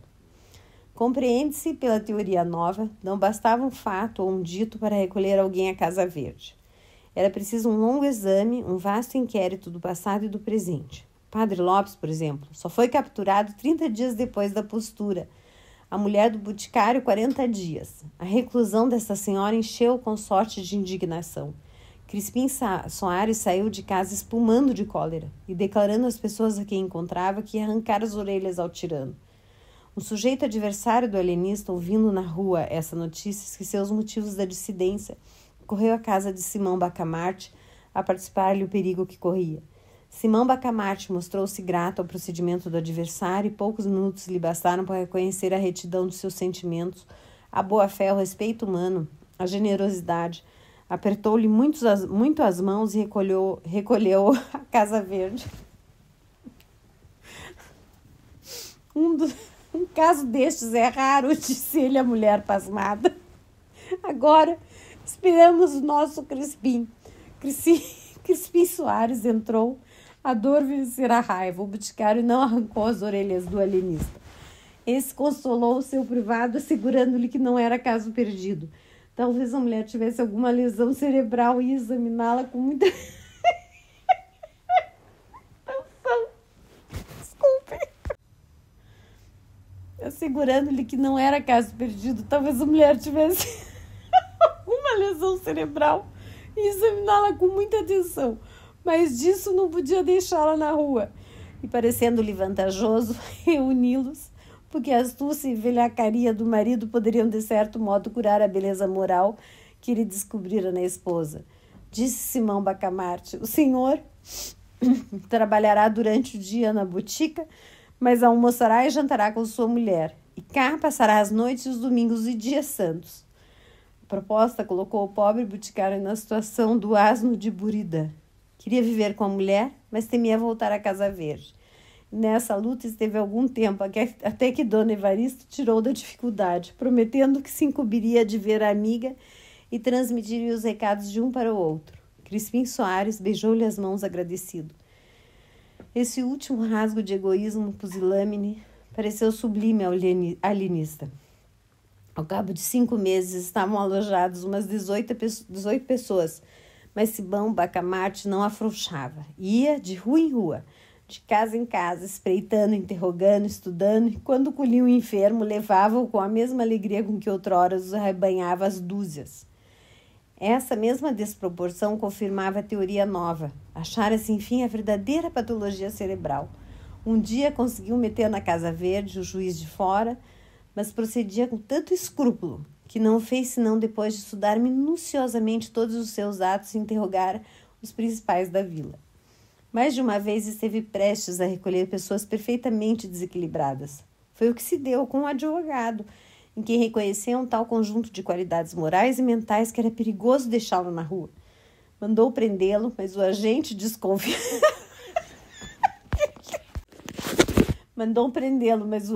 desconfiado pediu-lhe para fazer uma experiência.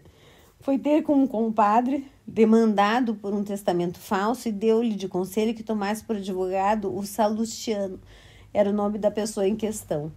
Então, parece-lhe, sem dúvida, vá, confesse tudo, a verdade inteira, seja qual for, e confie-lhe a causa. O homem foi ter com o advogado, confessou ter falsificado o testamento e acabou pedindo que lhe tomasse a causa.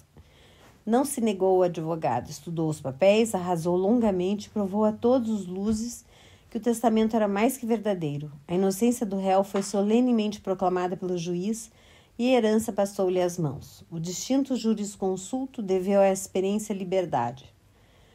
Mas nada escapa a um espírito original e penetrante. Simão Bacamarte, que desde algum tempo notava o zelo, a sagacidade, a paciência, a moderação daquele agente, reconheceu a habilidade e o tino com que ele levara a cabo uma experiência tão melindrosa e complicada e determinou recolhê-lo imediatamente à Casa Verde. Deu-lhe, todavia, um dos melhores cubículos.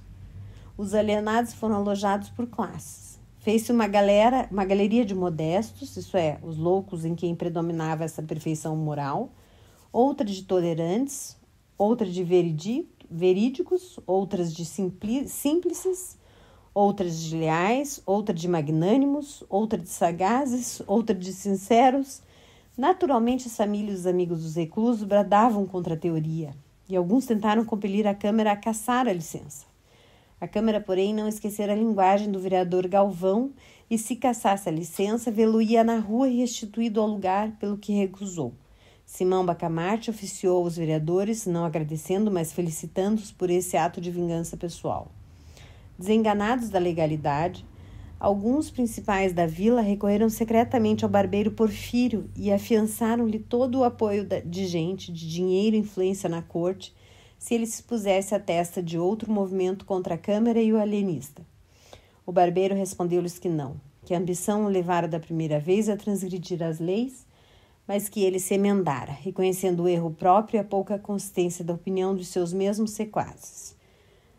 Que a Câmara entendera autorizar a nova experiência do alienista por 1 ano, cumpria ou esperar o fim do prazo ou requerer ao vice-rei caso a mesma Câmara rejeitasse o pedido.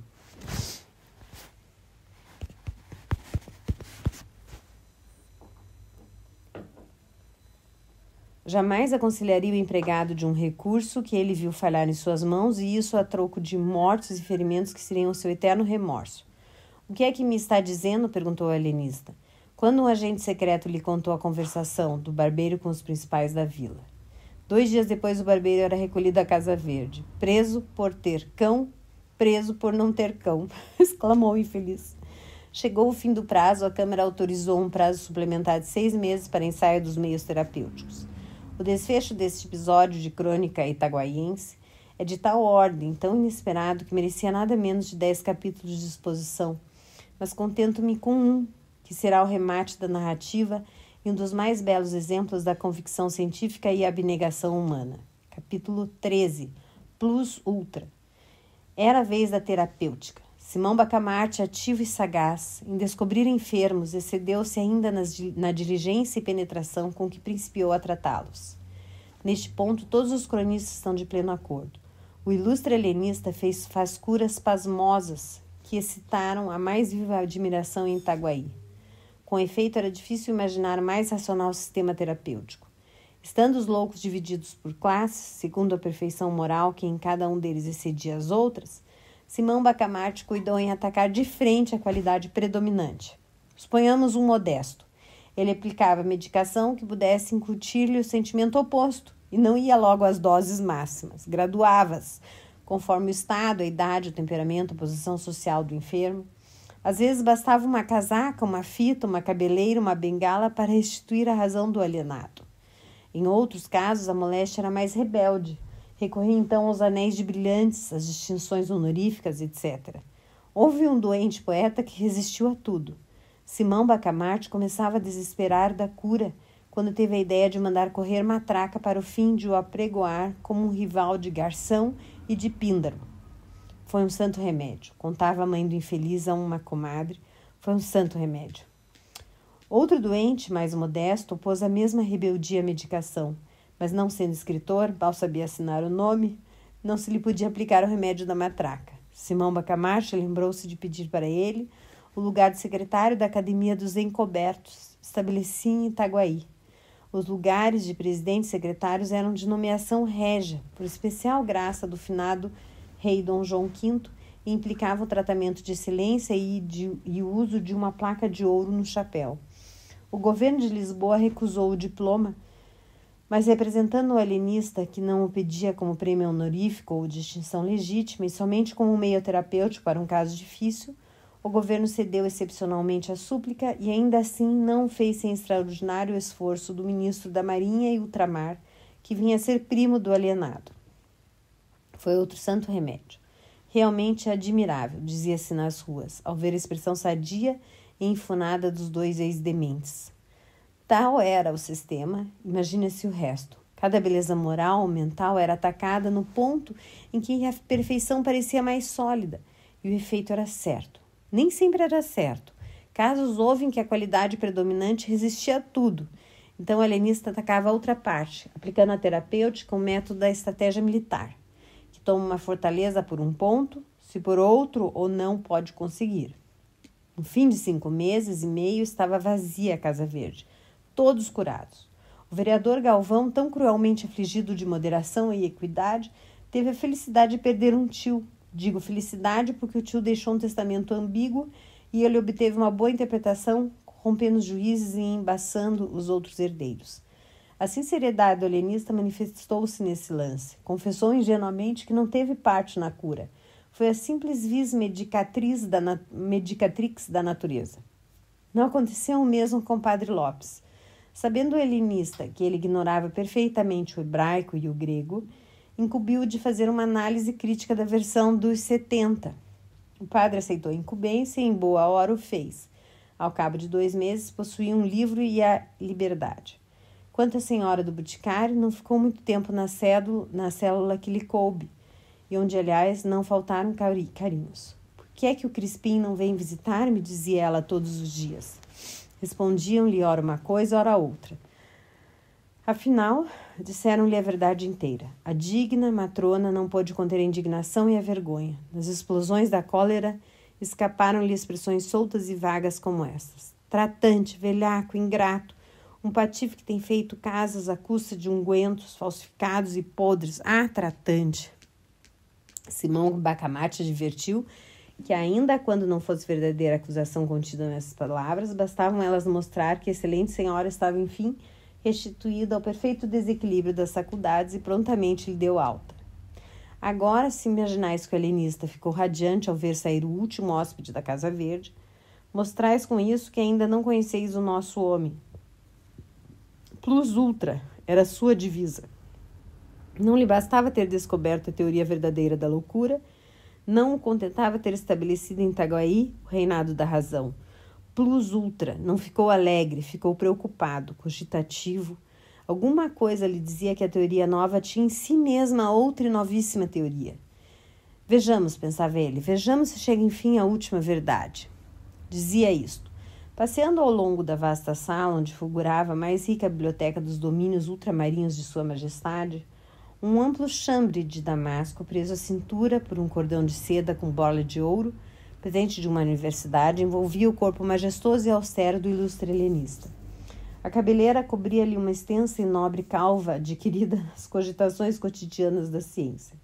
Os pés não delgados e femininos, não graúdos e mariolas, mas proporcionados ao vulto, eram resguardados por um par de sapatos cujas fivelas não passavam de simples e modesto latão. Vede a diferença? Só lhe notava o luxo naquilo que era de origem científica. O que propriamente vinha dele trazia a cor da moderação e da singeleza, virtudes tão ajustadas à pessoa de um sábio. Era assim que ele ia, o grande helenista, de um cabo a outro da vasta biblioteca, metido em si mesmo, estranho a todas as coisas que não fosse o tenebroso problema da patologia cerebral.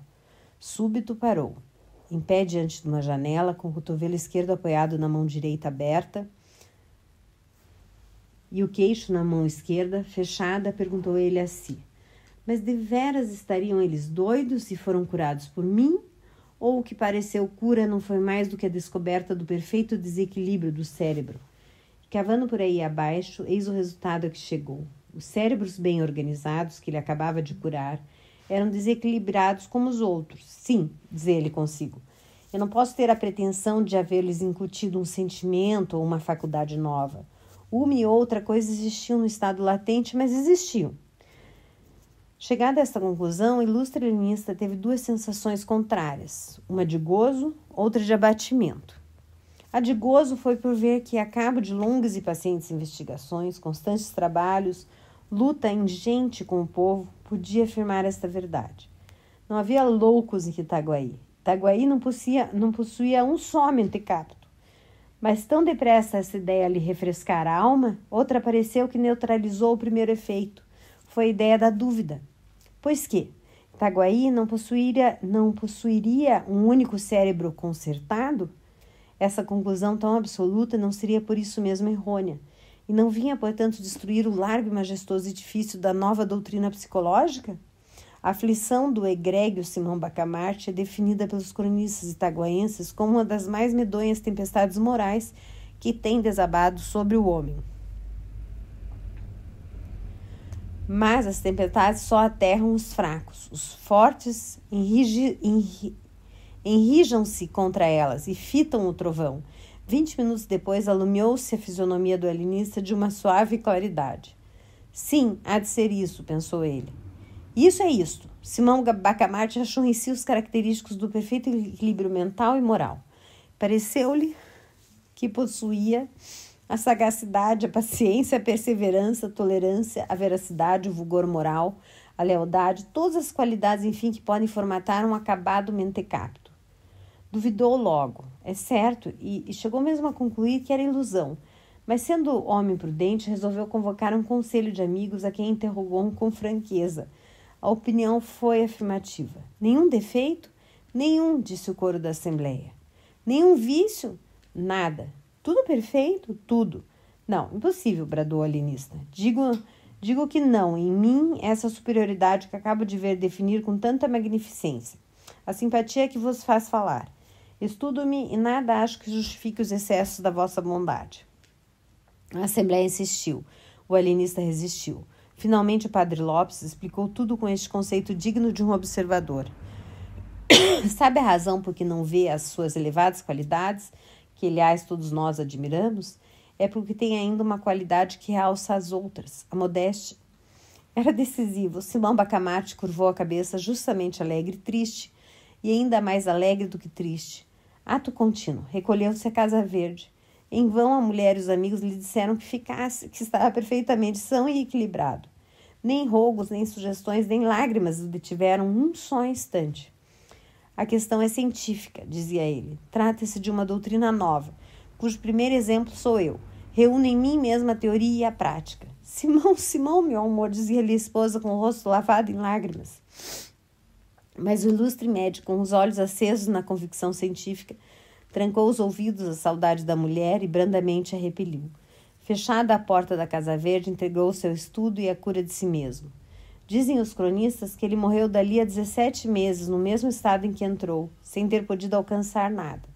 Alguns chegam ao ponto de conjecturar que nunca houve outro louco além dele em Itaguaí, mas esta opinião fundada em um boato que ocorreu desde que o alienista expirou. Não tem outra prova senão o boato. E boato duvidoso, pois é atribuído ao padre Lopes, que com tanto fogo realçara as qualidades do grande homem. Seja como for, efetuou-se o enterro com muita pompa e rara solenidade. Fim.